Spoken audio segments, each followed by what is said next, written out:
এই যে শুনছো? হুম, তোমাকেই বলছি। আমাদের চ্যানেলটি সাবস্ক্রাইব করে দাও না প্লিজ।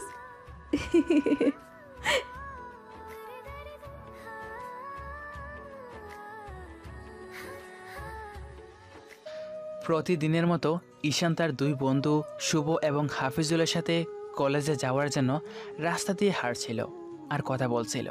এরই মাঝে হাফিজুল ঈশানকে জিজ্ঞেস করে, ঈশান বন্ধু, তুই রিলেশন করিস না কেন বলতো?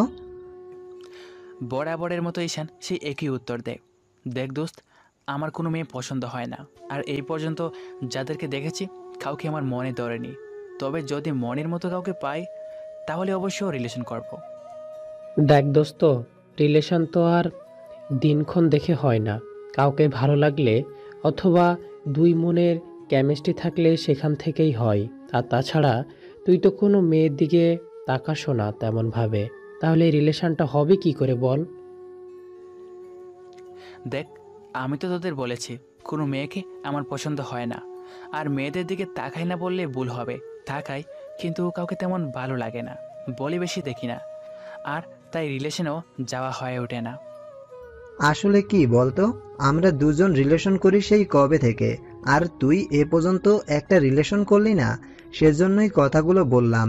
আচ্ছা, তোর যদি কখনো কোনো মেয়েকে ভালো লাগে তাহলে অবশ্যই আমাদের জানাবি, আমরা তোর পাশে আছি, তোকে অবশ্যই হেল্প করব।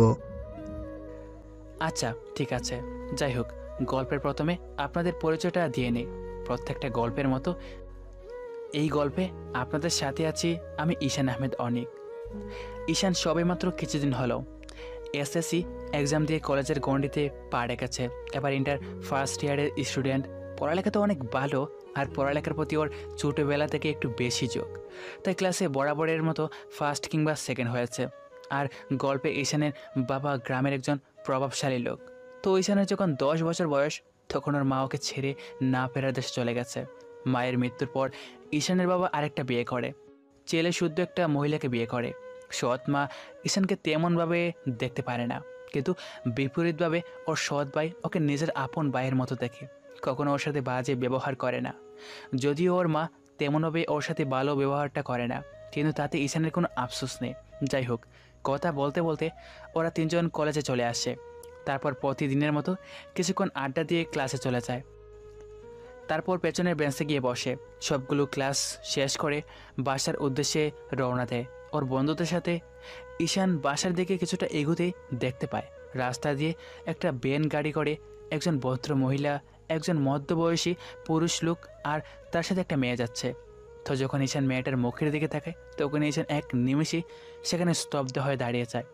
ঈশানের এমন অবস্থা দেখে হাফিজুল, শুভ ওকে ওর দিকে তাকায় আর জিজ্ঞেস করে, কিরে, তোর আবার কি হলো? এখানে দাঁড়িয়ে গেলি কেন? কিন্তু ঈশানের মুখ দিয়ে কোনো কথা বের হচ্ছে না। ও শুধু মেয়েটার দিকে এক দৃষ্টিতে তাকিয়ে আছে। মেয়েটার চেহারাটা এতটাই মায়াবী, ঈশান ওর দিক থেকে চোখ ফেরাতেই পারছে না। এর মাঝে মেয়েটা একবার ঈশানের দিকে তাকিয়ে আবার চোখ ফিরিয়ে নেয়। আর শুভ আর হাফিজুল ওকে বারবার জিজ্ঞেস করে যাচ্ছে কি হয়েছে, কিন্তু ঈশানের কোনো রেসপন্স না পেয়ে ওরা সামনের দিকে তাকায় আর সেই একই দৃশ্য দেখে। আসলে মেয়েটা মায়াবী, যেটা থেকে ওরা চোখ ফিরাতে পারছিল না। গোলগাল ফর্সা চেহারা, কাজল কালো চোখ, গোলাপের পাপড়ির মতো ঠোঁট, আর দেখতে একদম গোলুমুলো টাইপের। রোদের আলোগুলো মেয়েটার মুখে এসে পড়াতে ওর নাকের উপর বিন্দু বিন্দু ঘাম জমেছিল, যাতে ওকে দেখতে আরও বেশি সুন্দর লাগছিল, যেটা প্রথমবার দেখে ঈশান কথা বলার ভাষা হারিয়ে ফেলছে। তখন ওর বন্ধুগুলো মেয়েটাকে দেখা শেষ করে তারপর আবার ওর দিকে তাকায়, আর তৎক্ষণে ভ্যান গাড়িটা ওদের ছেড়ে অনেক দূরে চলে গেছে। তখন হাফিজুল বলে, ও, এই ব্যাপার। কি রে মামা, বুঝলাম না তো। সকালেই না বললি কাউকে তোর পছন্দ হয় না, আর কেউ তোর মনের মতো না। তাহলে এই মেয়ের মধ্যে কি এমন দেখলি যে ওর দিকে রসগোল্লার মতো চোখগুলো বড় বড় করে তাকিয়ে আছিস? এই, তুই কি আবার প্রেমে টেমে পড়ে গেলি নাকি? কিন্তু এখনও ওর কোনো রেসপন্স নেই। একটু আগেও যা দেখেছি সেটাই হজম করে উঠতে পারছে না। তখন শুভ একটু রেগে গিয়ে ঈশানকে নাড়া দিয়ে বলে, ঈশানের বাচ্চা, তোর কি হয়েছে? এতক্ষণ ধরে ডাকাডাকি করে যাচ্ছি, তোর কান কি বন্ধ হয়ে গেল নাকি যে কথা যাচ্ছে না? ঈশানের এবার শুভর দমকের সুরে কথা বলাতে গোর কাটে, আরও আমতা আমতা করতে করতে বলে, কি কি কি- কি হয়েছে? লে হালুয়া, এতক্ষণ আমরা কাকে এত ভালো ভালো কথা বলছি? আসলে তোর মনটা কোথায় থাকে বলতো? কোথায় গিয়েছিল? বেশ কিছুক্ষণ যাবৎ খেয়াল করছি ওই মেয়েটার দিকে হা করে একদৃষ্টিতে তাকিয়ে আছিস। কোনোদিন মেয়ে দেখিস নাই নাকি? আসলে মেয়েটা না অনেক সুন্দর, দেখতে হ্যাপি কিউট। এই প্রথম কোনো মেয়েকে এত সুন্দর লাগলো। আমার কাছে কি সুন্দর লেগেছে নাকি তোদের ভালো লেগেছে বলতো? হ্যাঁ, মেয়েটা দেখতে মোটামুটি ঠিক আছে, আর তোর সাথে মানাবেই ভালো। মানে কি, প্রথম দিন দেখলাম আর তোরা আমার পাশে দাঁড় করিয়ে দিলি, এটা কেমন কথা? থাক, আর বলতে হবে না, বুঝতে পেরেছি তোমার ওকে মনে ধরেছে, সেজন্যই তো ওভাবে তাকিয়েছিলে, না হলে তো তাকাতে না। সকালে না বললে? বাজে বকিস না তো, কথাটা বলি। ঈশান ওর বাসার উদ্দেশ্যে হাঁটা ধরলো, তখন হাফিজুল আর শুভ ওকে এই বিষয়ে বেশ কোথা দিয়ে কথা বলতে লাগলো, কিন্তু ঈশান এটাতে কোনো মন নেই। ও শুধু সেই মেয়েটার কথাই ভেবে যাচ্ছে। মিনিট 20 পর ওরা হাঁটতে হাঁটতে ঈশানের বাসার কাছে এসে গেলে হাফিজুল আর শুভ ওর কাছ থেকে বিদায় নিয়ে তারপর দুজন নিজের বাসার উদ্দেশ্যে চলে যায়। ঈশান যখন বাসার গেট দিয়ে ঢুকতে যাবে তখন খেয়াল করে ওদের পাশের বাসার সেই লোক দুজন আর তখনকার সেই মেয়েটা ভ্যানগাড়ি থেকে ওদের জিনিসপত্র নামাচ্ছে। ঈশান ভাবতে থাকে, এরা হয়তো এই বাসায় আজকে নতুন উঠেছে। আসলে ওদের পাশের বাসাটা খালি পড়ে দেখে, আর যে লোকের বাসা সে বাসা দেখে না। তো অনেকদিন ধরে সেটা ভাড়া দেওয়ার কথা চলছিল, আজকেও তো এরা নতুন এসেছে। কথাগুলো বেশ কিছুক্ষণ ধরে ঈশান চিন্তা করে, তারপর মেয়েটার দিকে কিছুক্ষণ তাকিয়ে দেখে আবার পরে দেখবে বলে বাসার ভিতরে ঢুকে যায়। নিজের রুমে গিয়ে ফ্রেশ হয়ে তারপর বিছানায় শুয়ে মেয়েটার কথা ভাবতে ভাবতে ঘুমিয়ে পড়ে। ঘুম থেকে উঠে কাবারটা গিয়ে হাফিজুর আর শুভকে ফোন দিয়ে মাঠে আসতে বলে। এরই মধ্যে ঈশান ওর বাসার গেট দিয়ে বের হতে দেখে তখনকার সেই মেয়েটার ছাদে দাঁড়িয়ে রেলিংয়ে নিজের হাত রেখে গালে দুই পাশে হাত দিয়ে এক মনে কি যেন ভাবছে। ঈশান ওখানে বেশ কিছুক্ষণ দাঁড়িয়ে মেয়েটাকে দেখতে লাগলো। এরই মাঝে মেয়েটার চারিপাশে দেখতে গিয়ে ঈশানের দিকে চোখ পড়তে মেয়েটা একটু ব্রু কুঁচকে ওর দিকে তাকালো। মেয়েটা বিষয়টা খেয়াল করার পর ঈশানকে বলে, কি দেখছেন ওইভাবে? তখন থেকে দেখছি আপনি হাঁ করে আমার দিকে তাকিয়ে আছেন। ব্যাপার কি? আপনার মতলব তো সুবিধার মনে হচ্ছে না। মেয়েটার কথায় ঈশানের ধ্যান ভাঙে। তারপর ঈশান একটু স্বাভাবিক হয়ে বলে, আপনাকে দেখছিলাম, আপনি বোধহয় আজকে নতুনই বাসায় উঠেছেন। আমি আপনার পাশের বাসায় থাকি। আমার নাম ঈশান, ঈশান আহমেদ অনেক। আর আপনি? তাতে আমার কি? কথাটা বলি মেয়েটা একটু ব্যাংসি কেটে সেখান থেকে চলে যায়। আর ঈশান ভাবে, যা বাবা, এর আবার কি হলো? জেসে কথা বলতে এলো, আবার নামটা জানতে চাইলাম, তখন কেমন বেগা ভালোই উত্তর দিল। তবে যাই হোক, মেয়েটা যখন মুখ বেংসি দিয়ে চলে গেল তখন কিন্তু ওকে দেখতে অনেকটা কিউট লাগছিল। এই প্রথম কোনো মেয়ে ইশারায় এত সুন্দর করে কিস্তি দিল। কথাগুলো ভেবে ঈশান মাঠে চলে যায়। গিয়ে দেখে হাফিজুল শুভ আগে থেকে সেখানে বসে আছে। ঈশান যেতে ওরা ওকে ক্রিকেট খেলার জন্য বলে, ঈশান না করে দেয়। আসলে ঈশান আজকে ওই মেয়েটাকে দেখার পর এতটাই ওকে নিয়ে ভাবছে যে কোনো কিছুতেই মন দিতে পারছে না। হাফিজুল আর শুভ বিষয়টা জানতে চাইলে ঈশান ওদেরকে বলে, দোস্ত, মেয়েটা তো আমার বেশ ভালো লেগেছে, কী করি বলতো? সেটা তো তখনই দেখে আমরা বুঝতে পেরে গেছি। এসবের খুব এক্সপেরিয়েন্স আছে আমাদের, তাই আর বলতে হবে না। কি আর করবি, দেখ কয়েকটা দিন মেয়েটার পেছনে পড়ে থাক, তারপর ওর সম্পর্কে একটু জানার চেষ্টা কর। এখনকার মেয়ে বলে কথা, বয়ফ্রেন্ড তো থাকতেই পারে, যদি থাকে সেটাকে হাঁটিয়ে দিব আর তোর সাথে সেটিং করিয়ে দেব, টেনশন করিস না। কিন্তু তার আগে ওর সাথে একটু কথা বলার চেষ্টা কর, ফ্রেন্ডশিপ করার চেষ্টা কর। যেহেতু তোর পাশের বাসায় থাকে, এটা করতে মনে হয় না বেশি অসুবিধা হবে। কিরে, পারবি তো? ওকে, পারবো। তো সেদিনের মতো ওদের সাথে আড্ডা দেওয়া শেষ হলে ঈশান বাসায় চলে আসে। রাতে পড়ার সময় বারবারও সেই মেয়েটার কথা মনে হচ্ছিল। এরই মাঝে ঈশানের ভাই রাফিন এসে ওকে ডেকে যায়। ঈশান আসছে বলে ও চলে যায়। রাফিন যেতেই ঈশান বইটা রেখে উঠে খাবার টেবিলে দিকে যায়। খাবার টেবিলে গিয়ে দেখে ঈশানের আব্বু আছে। তারপর খাওয়া দাওয়া শেষ করে রুমে এসে মেয়েটার কথা ভাবতে ভাবতে ঘুমিয়ে পড়ে। দেখতে দেখতে এরই মাঝে 4-5টা দিন কেটে গেছে। তো এই দিনগুলোতে ঈশান প্রত্যেক দিন সকালে আর বিকালে করে মেয়েটাকে দেখছে, কিন্তু ওর সাথে কথা বলার চেষ্টা করলে মেয়েটা ঈশানকে পাত্তা দেয়নি।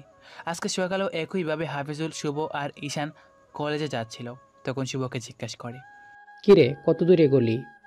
আর এগোনো, এখন পর্যন্ত ওর সাথে কথা বলেই উঠতে পারলাম না, আর নামটাও জানতে পারলাম না। তাহলে এগোবো কি করে? 5টা দিন হয়ে গেল, এখন পর্যন্ত নাম জানতে পারিসনি? জানবো কি করে? ও তো আমাকে বাউই দিচ্ছে না, এমন ভাব দেখাচ্ছে যেন ছেলেদের সাথে কথাই বলে না। ওই রকম একটু আর একটু হয়, বুঝলি তো। ও একটু সুন্দরী মেয়ে তো, তাই তোকে পাত্তাই দিচ্ছে না। যে আর কোনো অপশন পাবে না, সেই কাছে সুরসুর করে তোর কাছে চলে আসবে।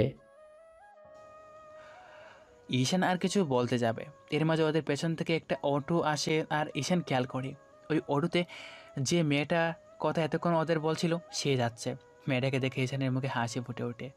সেটা হাফিজুল আর শুভর চোখ এড়ায় না। তখন হাফিজুল বলে, বলতে না বলতেই মহারানী হাজির। ওরা কথা বলতে বলতে কলেজে চলে আসে। কলেজে গিয়ে আড্ডা জায়গায় বসে কিছুক্ষণ আড্ডা দিয়ে তারপর ক্লাসে চলে যায়। ক্লাসে গিয়ে ওরা কথা বলে, একটু পর স্যার আসলো। ওরা দাঁড়িয়ে রেসপেক্ট দেয়। ক্লাস শুরু হয়েছে, 15 মিনিট হয়ে গেছে। হঠাৎ করে দরজার সামনে থেকে একটা আওয়াজ আসে। May I come in sir? কথাটা বলার সাথে সাথে সবার নজর দরজার দিকে পড়ে যায়। ঈশান দেখতে পায় ওর নায়িকা এসে হাজির। তখন স্যার মেয়েটা দিকে তাকালো। মেয়েটা আবার বলল, may I come in sir? Yes, coming. স্যারের অনুমতি পেয়ে মেয়েটা ক্লাসে ঢুকতেই স্যার ওকে জিজ্ঞেস করে, তো মামনি, তোমার এত লেট কেন হলো? আর তোমাকে তো আগেই এই ক্লাসে দেখেছি বলে মনে হচ্ছে না। স্যার, আজকে আমার ফার্স্ট ডে। একটু আগে অ্যাডমিশন নিয়ে ক্লাসে আসলাম। আসলে আমরা আগে যে শহরে থাকতাম ওইখান থেকে বাবা ট্রান্সফার হয়ে আসছে এখানে, তাই আমিও সেখান থেকে টিসি নিয়ে এখানে চলে আসছি। ও, বুঝতে পারলাম। আচ্ছা, তোমাকে তো কেউ চেনে না, তাই তুমি তোমার পরিচয়টা দিয়ে জায়গায় গিয়ে বসো, কেমন? জি স্যার। হাই ফ্রেন্ডস, আমি নদী, তোমাদের নতুন বন্ধু। ওকে নদী, তুমি তোমার জায়গায় গিয়ে বসো আর সবার সাথে তুমি পরিচিত হয়ে নাও, কেমন? জি স্যার।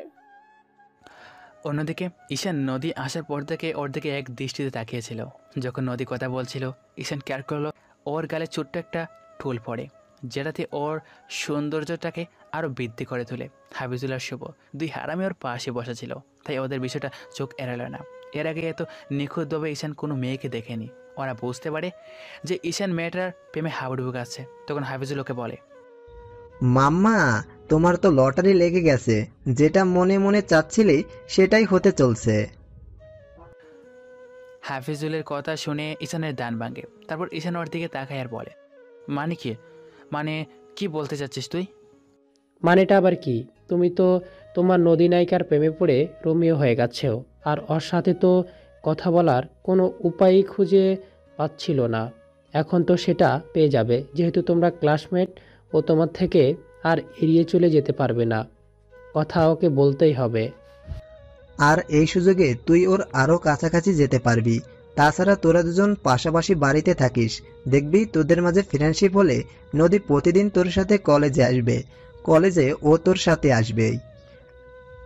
আর মেয়েরা এমনই হয়, প্রথমে কোনো ছেলেকে ভাও দিতে চায় না। ঈশান ওদের কথাগুলো মন না দিয়ে বারবার নদীর দিকে দেখছিল। নদী দুইটা মেয়ের পাশে গিয়ে বসে ওদের সাথে ফ্রেন্ডশিপ করে নেয়। নদী আর ঈশানের ব্রেঞ্চ পাশাপাশি থেকে কয়েকবার নদী ওর দিকে খেয়াল করছেন। ঈশান কেমন যেন ওর দিকে তাকিয়ে আছে। নদীর আর বুঝতে বাকি নেই যে এই ছেলেটা বেশ কয়েকদিন যাবৎ দেখছে, আর সেটা কেন সেটাও মোটামুটি আন্দাজ করতে পারছে। কিন্তু ঈশানকেও কোনো মতে সুযোগ দিচ্ছে না ওর সাথে কথা বলার। পরদিন ঈশান বাসা থেকে অনেক ভাবনা চিন্তা করে যায়। আজকে যে করেই হোক নদীর সাথে কথা বলবে। কলেজে যাওয়ার পর দেখে নদী ওর জায়গায় বসে আছে, আর ওর পাশে ওর বান্ধবীগুলো। তখন ঈশান ওর বন্ধুদের ইশারায় ওদের বাইরে নিয়ে যেতে বলে। তখন ওরা নদীর বান্ধবী দুইটাকে ইশারায় চলে যেতে বলে। ওরা উঠে চলে যায়। তখন ঈশান নদীর সামনে গিয়ে দাঁড়ায়, আর তখন নদী উঠে দাঁড়ায়। তখন ঈশান বলে, তুমি বসো, তোমার সাথে একটু কথা বলবো। কিন্তু নদী তখনও দাঁড়িয়ে আছে, তাই ঈশান আবারও বলে, কি হলো, বসো। নদী তখন বলছে, ঈশান বলতে শুরু করে, কিসের এত দেমাগ তোমার, বলো? তোমার সাথে সেই প্রথম দিন থেকে আমি কথা বলতে চাচ্ছি, তুমি আমাকে পাত্তাই দিচ্ছ না। খুব অহংকার তোমার, তাই না? কিসের এত অহংকার? রূপের? এই রূপটা একটা সময় পর আর থাকবে না, তখন এই অহংকারও আর থাকবে না। আমি তোমার ক্লাসমেট, তোমার সাথে যে কথা বলতে আসছি আর তুমি আমাকে বারবার এড়িয়ে যাচ্ছ কেন বলো তো? আমার মধ্যে কোনো সমস্যা আছে নাকি? আমার সাথে কথা বললে তোমার স্ট্যাটাস নষ্ট হবে বলো? ঈশানের এমন রাগী কণ্ঠ কথা শুনে নদী একটু অবাক হয়, ওর দিকে তাকায়। তারপর নদী ক্ষীণ কণ্ঠে উত্তর দেয়, আসলে আসলে কি? আসলে হচ্ছে তুমি একটা সুন্দর মেয়ে, সেজন্য তোমার সাথে কথা বলতে আসছি। তাই তোমার বাপটা একটু বেড়ে গেছে, তাই না? তোমরা তো চাও যে ছেলেরা তোমাদের পেছনে করুক, তোমাদের ইগোটা স্যাটিসফাইড হোক, এরাই তো। দেখো, এত বাপ দেখিও না। আর শুনো, পচা জিনিসে মাঝে একটু বেশি ব্যান করে, মনে রাখবা। কথাটা বলি ঈশান সেখান থেকে চলে যায়। নদীর সামনে থেকে আসার সময় ঈশান একটা মুচকি হাসি দেয়, শুভর দিকে দেখায়। ঈশান আজকে বাসা থেকে প্ল্যান করে আসছিল যে ওকে একটু কড়া কথা বলে দিবে, যাতে ওর মনে ঈশানকে নিয়ে ভাবনার সৃষ্টি হয়। আর এটা প্ল্যানটা শুভ হাফিজুলের, কারণ ওরা দুজনই মেয়ে পড়াতে ওস্তাদ। কত মেয়ে ওরা বন্ধুদের জন্য পটিয়ে দিয়েছে তার সংখ্যা অগণিত। নদী বসে বসে একটু আগের ঈশানের কথাগুলো ভাবছিল। ওর একটু খারাপই লাগে, কারণ আসলে নদী ওকে কিছু বলার সুযোগটাই দিচ্ছে না। কথাগুলো বলি ঈশান চলে যাওয়ার পর নদী বারবার ওর দিকে দেখতে থাকে। সেটা হাফিজুল আর শুভ বেশ ভালোভাবে নোটিশ করে, কিন্তু ঈশান আর একবার ওর দিকে দেখাচ্ছে না। সেদিনের মতো ক্লাস শেষ করে ঈশানরা হাফিজুল বাসায় যাওয়ার জন্য রওনা দেয়। কিছু দূর আসতেই ওরা বুঝতে পারে ওদের পেছনে কেউ আসছে। তখন পেছনে তাকাতে দেখে নদী ওর বান্ধবীদের সাথে আসছে। ঈশান সেদিকে না তাকিয়ে হাঁটতে থাকে, কিন্তু নদী এক দৃষ্টিতে ঈশানের দিকে তাকিয়ে আছে। আজকের প্রথম কোনো ছেলে নদীর সাথে এমনভাবে কথা বলল, সেটাই নদীকে বেশ করে ভাবাচ্ছে। নদী ঈশানের দিকে তাকাতে দেখে ওর বান্ধবী সুমেয়া জিজ্ঞেস করে, কী রে নদী, তখন থেকে দেখছি ওই ছেলেটার দিকে এমনভাবে তাকিয়ে আছিস কেন? কেসটা কি বলতো? না, তেমন কিছু না। কিছু একটা আছে, বল। আর তখন ক্লাস থেকে বের হয়ে আসার সময় দেখলাম ছেলেটা তোর সাথে কি যেন কথা বলল। কী কথা হয়েছে তোদের বলতো? এবার সুমেয়ার জোড়াজুড়িতে নদী ওদের সব খুলে বলে। তখন সুমেয়া ওকে বলে, আসলেই তো, তুই ছেলেটাকে কোনো কথা বলার সুযোগ দিসনি। ও কি বলতে চায় সেটা তোর শোনা উচিত ছিল। ও তো আমাদের ক্লাসমেট, অন্য কেউ নয়। তাই তোর ওর কথাটা শোনা উচিত ছিল। এমন না যে ছেলেটা বকাটে। ওর আবার আমার সাথে কি কথা থাকতে পারে? কোনো পার্সোনাল কথা তো থাকতে পারে। আর আমার মনে হয় যে ছেলেটা তোকে পছন্দ করে, সেই জন্য সবসময় তোর দিকে তাকিয়ে থাকে আর কথা বলার চেষ্টা করে। তুই সবসময় খালি উল্টাপাল্টা ভাবিস। আমাকে কেন পছন্দ করতে যাবে? কারণ এটাই, তুই দেখতে অনেক কিউট আর সুন্দরী। যে কোনো ছেলে তোকে প্রথম দেখেই প্রেমে পড়ে যাবে। বাজে কথা। কে বলেছে তোকে এই কথা? আমি দেখতে খুব বিশ্রী। সেদিনের মতো ওরা সবাই যে যার মতো বাসায় চলে যায়। নদী বাসায় যাওয়ার পর ভাবতে থাকে ঈশানের কথাগুলো। না চাইতো ওকে ভাবতে বাধ্য করছে। নদী ভাবছে, আসলে কি আমার ভাব বেশি নাকি অহংকার? তো সেদিন সারাটা দিন নদী এই কথাগুলো ভাবে। তারপর রাতে পড়তে বসে ও ঈশানের কথা ভাবতে থাকে। এই প্রথম ও কোনো ছেলের কথা ভাবছে নিজের অজান্তে। নদীর ভেতরে একটা খারাপ লাগা কাজ করছে। এটা ভেবে যে ও ঈশানকে ও কথা বলার কোনো সুযোগই দেয়নি, যার জন্য ছেলেটা আজকে এভাবে ভাইলেন্ট হয়ে গেছিল। একটু বাড়াবাড়ি করে ফেলেছি। কালকে ওকে সরি বলতে হবে। আর ওকে বলতে চায় সেটা শুনবো। পরদিন ঈশান হাফিজুল আর শুভ কলেজে যাওয়ার জন্য হাঁটছে। যখনই নদীর বাসার সামনে আসে, দেখে নদী ওর দুইটা বান্ধবীর সাথে বাসা থেকে বের হচ্ছে। ওরা হয়তো কলেজে যাবে। ঈশান আর সেদিকে না থেকেই হাঁটতে থাকে, কিন্তু হাফিজুল আর শুভ বারবার পেছনে তাকিয়ে দেখছিল। তখন ঈশান ওদের বলে, তোরা ওর দিকে তাকাস না, ওর বেশি বাপ। আজকে থেকে ওর সাথে কথা বলার চেষ্টাও করবে না, আর ওর পেছনেও করবে না। প্রথমবার কোনো মেয়েকে পছন্দ হলো, আর প্রথমবারই কোনো মেয়ে এমনভাবে অ্যাভয়েড করলো। দূর শালা, প্রেমের ঘুলি মারি। মামা, অত অধৈর্য হলে হবে না। মেয়েরা একটু প্রথমের দিকে এমন করে। আর তাছাড়া কালকে যে প্ল্যানটা করলাম সেটা তো ভালোই কাজে দিয়েছে। তাহলে এখন কেন এমনটা পিছিয়ে যাবি? অর্ধেক পথ এসে হাল ছেড়ে দিলে ব্যাপারটা কেমন দাঁড়ায় বলতো? তাই বলি কি, তুই একটু ওর পেছনে লেগে থাক। আমার বই গেছে ওর পেছনে লেগে থাকা। ফুট, আমার দ্বারা এসব সম্ভব নয়। এসব আর তোরা বলিস না তো। হাফিজুল শুভ আর কোনো কথা বলতে যাবে তখন ঈশান ওদের থামিয়ে দিয়ে তারপর কলেজে থেকে যেতে থাকে। ওরা আর কোনো কথা বলে না। কলেজে পৌঁছে ওরা আড্ডার জায়গায় গিয়ে বসে আড্ডা দিতে শুরু করে। এর মাঝে নদীও কলেজে আসে আর দেখতে পায় ওরা আড্ডা দিচ্ছে। তখন ওর ফ্রেন্ডদের উদ্দেশ্য করে বলে, সুমাইয়া, তিথি, তোরা চা, আমি আসছি। কথাটা বলতে সুমাইয়া আর তিথি ক্লাসে থেকে চলে যায়। তখন নদী আস্তে আস্তে ঈশানের দিকে এগোতে থাকে। ওর উদ্দেশ্য ঈশানের সাথে কথা বলবে আর ওকে সরি বলবে। ঈশান সেটা দেখতে পেয়ে অন্যদিকে মনোযোগ দেয়। নদী ওদের আরও একটু কাছে আসতে ঈশান সেখান থেকে চলে যায়। যা বাবা, এর আবার কি হলো? একটু আগেই তো ভালো ছিল, তাহলে এমনি উঠে চলে গেল কেন বলতো? শুভ কিছু বলতে যাবে তার আগে সামনের দিকে তাকিয়ে দেখে নদী ওদের দিকে একটা করুণ দৃষ্টিতে তাকিয়ে আছে। তখনও বুঝতে পারে যে নদী দেখেই ঈশান সেখান থেকে উঠে চলে গেছে। তারপর ওরা দুজন উঠে এই বিষয়টা নিয়ে কথা বলতে বলতে ক্লাসে চলে যায়। নদীর মনটা বেশ খারাপ হয়ে যায় ঈশানের এমন ব্যবহারে। ও মুখটা বার করে ক্লাসে চলে আসে। নদী কিসের জন্য মন খারাপ সেটাও খুঁজে পায় না। আর কাল রাতে তো ঈশানের কথাগুলো ভেবেও ঘুমাতেই পারেনি। বারবার ঈশানের কথা মনে পড়ছে আর ভাবছে ঈশান যতবারই ওর সাথে দেখা করতে আসছে ততবারই নদী ওকে এড়িয়ে চলে গেছে। তখন ঈশানের মুখটা দেখার মতো ছিল। কথাগুলো ভেবে নদীর ঠোঁটের কোণে হাসি ফুটে উঠছে, কিন্তু কেন সেটা ওর মধ্যে সেই প্রশ্নটা কাজ করছে না। তো নদী মন খারাপ করে ক্লাসে গিয়ে দেখে ঈশান একা একা বসে কি যেন ভাবছে। ওর সাথে কি কথা বলতে যাব, নাকি গেলে যদি ও আবারও তখনকার মতো উঠে যায়? আসলে আমি ওর সাথে এতদিন যা করেছি সেটা হয়তো ও সেটা রিভেলস নিচ্ছে। যাই হোক, ওর সাথে কথা বলতেই হবে। তারপর নদী গুটি গুটি পায়ে হেঁটে ঈশানের সামনে যায়। ঈশান ওর দিকে তাকায় আর উঠতে চলে যেতে গেলে নদী ওকে বলে, প্লিজ ঈশান, যেও না। আমি কালকে অনেক ভেবেছি তোমার কথাটা। আমি বুঝতে পেরেছি যে তোমাকে এড়িয়ে গিয়ে আমি কাজটা বেশি ভালো করিনি। তার জন্য আমি তোমাকে সরি বলছি। I am really sorry. Ishan জানতো নদীর নিচ থেকে ওর সাথে কথা বলতে আসবে, কিন্তু সেটা এত তাড়াতাড়ি ওর জানা ছিল না। ঈশানও আরও ভাবে এটাই সময়, এখানে ওকে নিজের মনের কথাটা বলে দিতে হবে। I love you. What? I love you. আমি তোমাকে সরি বলেছি, ইডিয়েট। কেউ সরি বললে তাকে ইটস ওকে বা অলরাইট বলতে হয়। আমি শুনেছি আর আমি তোমাকে ভালোবাসি বলি আই লাভ ইউ বলেছি। আমি জানতাম কালকের পর তুমি আমার কথা ভাববে আর আমার সাথে কথা বলার জন্য আসবে, সেই জন্য আমি তোমাকে ওই কথাগুলো বলছিলাম, কিন্তু সেটা এত তাড়াতাড়ি সেটা জানা ছিল না। ঈশানের কথা শুনে নদীর চোখ মুখ রাগে লাল হয়ে গেছে। ঈশান বুঝতে পারে ও ডেকে যাচ্ছে। তখন ঈশান ওকে বলে, খুল ম্যাডাম খুল, ভালোবাসাটা কি সেটা আমি জানতাম না, কিন্তু তোমাকে যেদিন প্রথম দেখেছি সেদিন তোমার প্রেমে পড়ে গেছি।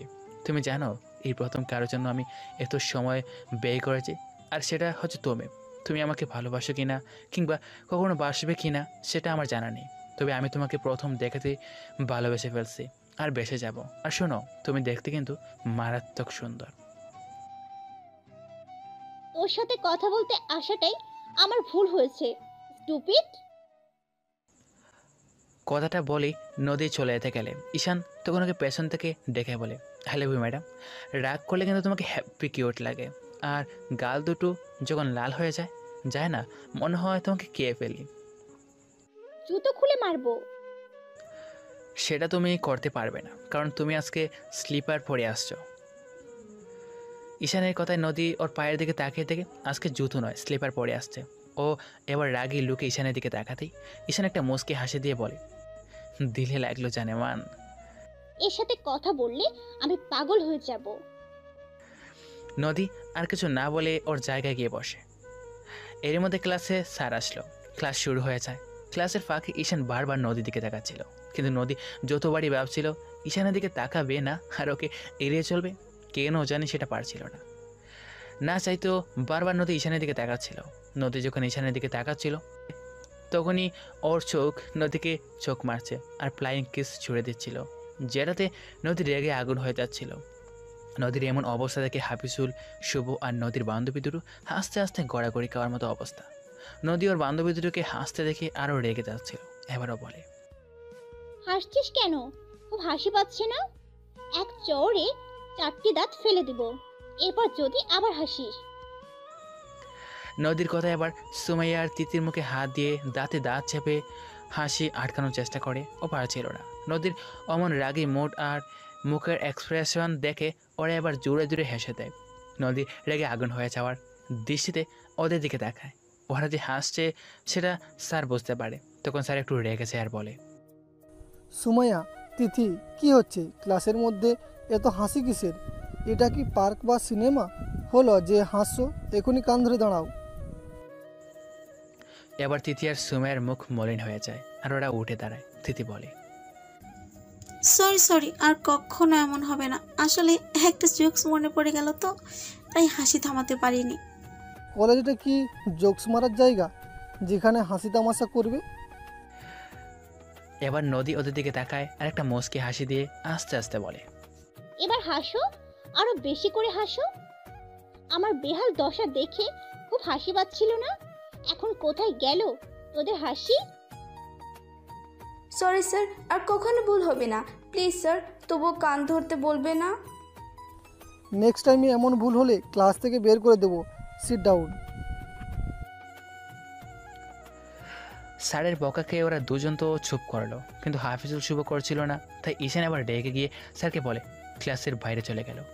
একটু পর স্যার বুঝতে পারলো এবার হাফিজুল আর শুভ আসছে। তখন ওদের সাথেও একই ঘটনা ঘটলো, কিন্তু স্যার ওদেরকে ছাড়লো না, কান ধরে দাঁড় করে রাখলো। তারপর কোনো রকমে ওরা ক্লাসগুলো শেষ করে সবাই যে যার মতো থেকে বাসার উদ্দেশ্যে যেতে লাগলো। কিছুটা পথ আসতেই তিথি পেছনে তাকিয়ে দেখে ঈশান, শুভ আর হাফিজুল ওদেরকে ফলো করছে। তিথি নদীকে বিষয়টা বললে নদী পেছনের দিকে তাকায়। তখন ঈশান ওকে একটা লাভ রিয়েক্ট দেয় আর হাত দিয়ে লাভ বানিয়ে বুকের বা পাশে রাখে। নদী রেগে গিয়ে একটা মুখ বেংসি দিয়ে তারপর আবার সামনের দিকে তাকায়। তো বেশ কয়েকটা দিনের মাঝেই এভাবে কেটে যায়। কিন্তু ঈশান যতটাই নদীর কাছাকাছি আসার চেষ্টা করে, ওর সাথে কথা বলার চেষ্টা করে, কিন্তু নদী ওকে পাত্তাই দিচ্ছে না। কয়েকদিন পরের ঘটনা, ঈশানদের আমাদের গ্রাম থেকে কিছুটা দূরে একটা মুন্ডু কাটা লাশ পাওয়া গেল, যেটা নিয়ে চারদিকে হইচই পড়ে গেল। তো এই অবস্থায় সবাই বেশ ভয় আর আতঙ্কে আছে। কে বা কারা এমন কাজ করেছে যেটাতে মানুষের মাথাটাই উদাও করে ফেলছে। তো এই ঘটনার জন্য 15 দিন আর কেউ কলেজে যায়নি, কিন্তু ঈশান, হাফিজুল আর শুভ 15 দিন পর কলেজে যাওয়া শুরু করে। নদীও কলেজে যায় না।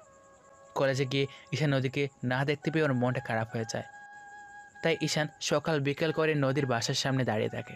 যখনই নদী ছাদে আসে তখনই নদী ঈশানকে দেখলে নদী ওকে অ্যাভয়েড করে চলে যায়। আর কয়েকটা দিন কেটে গেল এর মাঝে।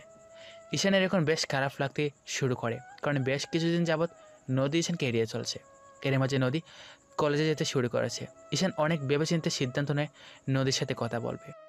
তো সেদিন হাফিজুল আর শুভ ঈশান একটা প্ল্যান বুঝিয়ে দেয়।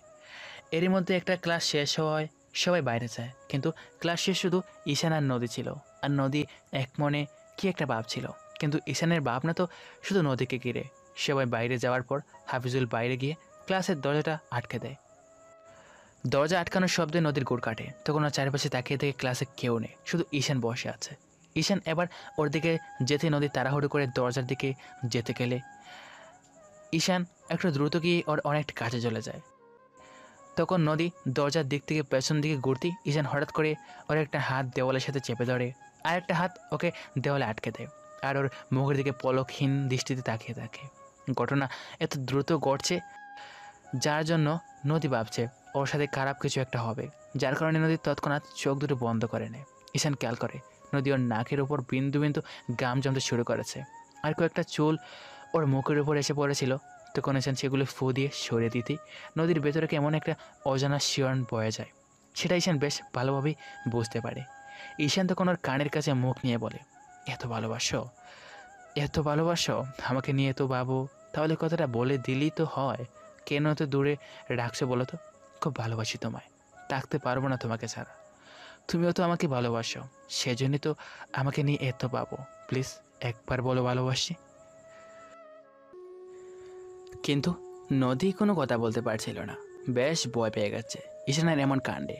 নদী ভেবেছিল ঈশান ওর সাথে খারাপ কিছু করবে, তাই কিন্তু তেমন কিছু করেনি, তাও ভয়ে কোনো কথা বলতে পারছে না। তখন ঈশান বলল, কী হলো, কিছু বলো। ছেড়ে দাও, আমি বাইরে যাব। নদীর কথা ঈশান বেশ রেগে যায় আর হুট করে ওর থেকে দূরে সরে গিয়ে বলতে শুরু করে, এতটা ভয় পাও তুমি আমাকে? এত ভয় পাও, এতটা ঘৃণা করো, সেটা আমি আগে জানতাম না। আমি কি এতটাই অমানুষ, এতটাই খারাপ যে আমাকে একটু ভালোবাসা যায় না? জীবনে প্রথমবার তোমাকে ভালোবেসেছি, সেজন্য তোমার পেছনে এতটা পড়ে আছি, কিন্তু তুমি আমাকে একটু বোঝার চেষ্টা করলে না। আসলে সত্যিকারের ভালোবাসি তো, তাই তোমার এখন সেটা বুঝে আসছে না, কিন্তু যখন হারিয়ে ফেলবে তখন বুঝতে পারবে আমার ভালোবাসাটা। এখনকার মেয়েরা এটাই করে, যারা তাদের ফেকভাবে ভালোবাসে, তাদের মিথ্যা ভালোবাসা জালে তারা বেঁচে যায়, কিন্তু সত্যিকারের ভালোবাসাগুলো তারা কখনোই বুঝতে পারে না। ঈশান কথাগুলো খুব কষ্ট থেকে বলছিল, আর কথা বলার সময় ওর চোখে পানি টলমল করছিল। নদীর করা অবহেলাগুলো ঈশান আর নিতে পারছিল না, কিন্তু এবার নদী ঈশানের কথাগুলো শুনে বেশ খারাপ লাগে, আরও ভাবতে থাকে। ঈশান তো ঠিকই বলেছে, আমি তো না চাইতেও ওকে নিয়ে একটু একটু করে ভাবতে শুরু করেছি, আর ওকে নিয়ে এখন এতটাই ভাবি যে কখন ওকে ভালোবেসে ফেলেছি সেটা জানি না, কিন্তু কেন আমি ওকে সেটা বলতে পারছি না, আর কিসের জন্য ওকে আমার কাছে আসতে দেই না। ওকে ঠিক আছে, আমাকে যখন এতটাই তোমার অপছন্দ, আমি তোমার কাছে আসলে এতটা ভয় পাও, তাহলে আর আমি কখনো তোমার কাছে আসবো না, কখনো তোমাকে ডিস্টার্ব করবো না। ভালো থাকবে তুমি, তোমাকে মুক্তি দিয়ে দিলাম। কথাটা বলে ঈশান সেখান থেকে দরজা খুলে বেরিয়ে যায়। তৎক্ষণাৎ হাফিজুল ওদের চিৎকার শুনে দরজা খুলে দিয়েছে। ও বুঝতে পেরেছে যে খারাপ কিছু একটা হয়েছে। ঈশান সেখান থেকে ওয়াশরুমে চলে আসে। তারপর বেশ কিছুক্ষণ চোখে মুখে পানি দিয়ে ক্লাসে গিয়ে ব্যাগটা নিয়ে বের হয়ে আসে। নদী ঈশানের দিকে এক অসহায় দৃষ্টিতে তাকিয়ে দেখে। আজকে ওর সাথে এমনটা করা ঠিক হলো না। ওকে তো আমি না চাইতেও একটু একটু করে ভালোবাসতে শুরু করেছি। এই প্রথম কোনো ছেলে আমাকে ভালোবাসতে এতটা অপমান আর অবহেলা সহ্য করেছে। এর আগে যারা আমার সাথে রিলেশন করতে চেয়েছে কিংবা প্রপোজ করেছে, তারা সর্বোচ্চ 1 থেকে 2 সপ্তাহ আমার পেছনে ঘুরেছে। তারপর আমি পাত্তা না দিলে ছেলেগুলোকে আর পরবর্তীতে দেখা যায়নি, কিন্তু গত 2 মাস যাবৎ ও আমার পেছনে ঘুরছে। আসলেই ও আমাকে সত্যিকারে ভালোবাসে? নদী বেশ কিছুক্ষণ ভাবার পর পরক্ষণই পাবে। না না, ও যে আমাকে সত্যিকারে ভালোবাসে সেটা বুঝবো কি করে? ও তো মিথ্যা বলতে পারে। আর তাছাড়া মাত্র 2 মাসের পরিচয় আমাদের, ওকে এত সহজে আমি চিনব কি করে? তাই আগেই ওকে হ্যাঁ বলা যাবে না।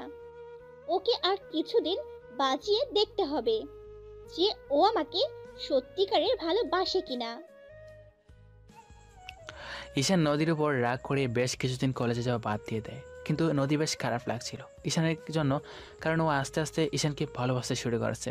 বেশ কিছুদিন ধরে নদী খেয়াল করেছে ঈশান যখন বাসা থেকে বের হয়, নদীর সাথে দেখা হলে ওর দিক থেকে মুখ ফিরিয়ে দ্রুত সেখান থেকে চলে যায়।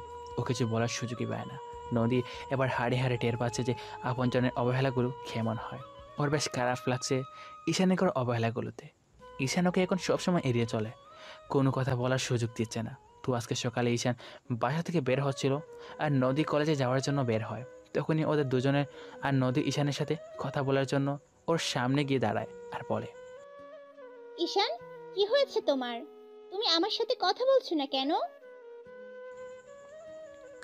ঈশান কোনো কথা না বলেই নদীকে পাশ কাটিয়ে চলে যেতে গেলে নদী আবার ওর সামনে গিয়ে দাঁড়ায় আর বলে, শেষ হয়ে গেল তোমার ভালোবাসা? কয়েকটা দিনেই নিজের আসল রূপটা দেখিয়ে দিলে। এই জন্যই আমি তোমাকে পাত্তা দিতাম না, তোমাকে এড়িয়ে চলতাম। সব ছেলেরাই এক, আর তুমিও শেষ পর্যন্ত সেই একই হলে। নদীর কথায় ঈশান এবার রেগে যায়, বলে, যা বলার আমাকে বলো, সব ছেলেদের এরকম বলবে না। আমি তোমার পেছন থেকে সরে গিয়েছি কেন জানো? কারণ তুমি চাও না সেজন্য। আমি তোমার পেছনে গড়লে তোমার দিকে তাকিয়ে থাকলে তুমি ডিস্টার্ব হও, তাই তো ডিস্টার্ব যাতে না হও সেজন্য তোমার কাছ থেকে সরে গিয়েছি। কেন, তার জন্য আমাকে কৈফিয়ত দিতে হবে? তুমি তো চাইতে না সব ছেড়ে দিই। তোমরা মেয়েরা পারো বটে, তোমাদের পেছনে ঘুরলে দোষ, না ঘুরলেও দোষ। কী করবো বলো তো আমরা? ঈশান, আসলে আমি বুঝতে পারিনি যে তুমি ওই দিন ওইভাবে কষ্ট পাবে। আর তুমি হঠাৎ করে আমার কাছে চলে এসেছিলে বলে আমি অনেকটা ভয় পেয়ে গিয়েছিলাম তাই। বুঝতে পারবে কিভাবে তুমি? তুমি তো একটা বাচ্চা, বোঝার বয়স তোমার হয়নি। আমি তো কোনো হিংস্র জানোয়ার যে তোমার কাছে আসলে তোমাকে খেয়ে ফেলবো, তাই ভয় পেয়েছ। কথাটা বলে ঈশান সেখানে না দাঁড়িয়ে চলে যায়। ঈশানের বলা কথাগুলো নদীর বুকের বাবাসে গিয়ে লাগে, আর ভেতরে একটা চিনচিন ব্যথা হয়। নদীর আজকে বুক ফেটে কান্না আসছিল। এই প্রথম কোনো ছেলের জন্য ওর এতটা খারাপ লাগছে। তখন নদী আর কলেজের দিকে না গিয়ে দৌড়ে বাসা চলে আসে। তারপর নিজের রুমে গিয়ে দরজা আটকে দিয়ে বিছানায় শুয়ে কান্না করতে থাকে। এর প্রথম কোনো ছেলের জন্য নদী কান্না করছে, সেটা ওর নিজের অজান্তেই। একটু একটু করে নদী ঈশানকে অনেকটাই ভালোবেসে ফেলছে। ঈশানের করা পাগলামি, ওর সাথে করা দুষ্টুমিগুলো, সবসময় ওর পেছনে লেগে থাকা, ওর ভালোবাসি কথাটা বলাতে একটা সময় নদী ঈশানের প্রতি দুর্বল হয়ে পড়ে। ওকে ভালোবাসতে বাধ্য হচ্ছে, তাই ও ওর করা অবহেলাটা নিতে পারছে না। যাই হোক, 2 দিন পরের ঘটনা। এই 2 দিন নদীর মন খারাপ থাকায় ও আর কলেজে যায়নি। ঈশানের সাথে আর দেখা হয়নি, তাই ঈশানের একটু খারাপ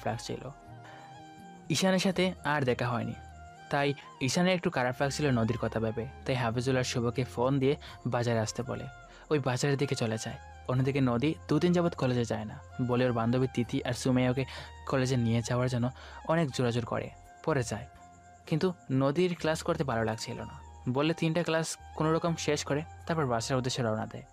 একইভাবে ঈশানও যখন বাসার উদ্দেশ্যে রওনা দেবে তখনই বৃষ্টি শুরু হয়ে যায়।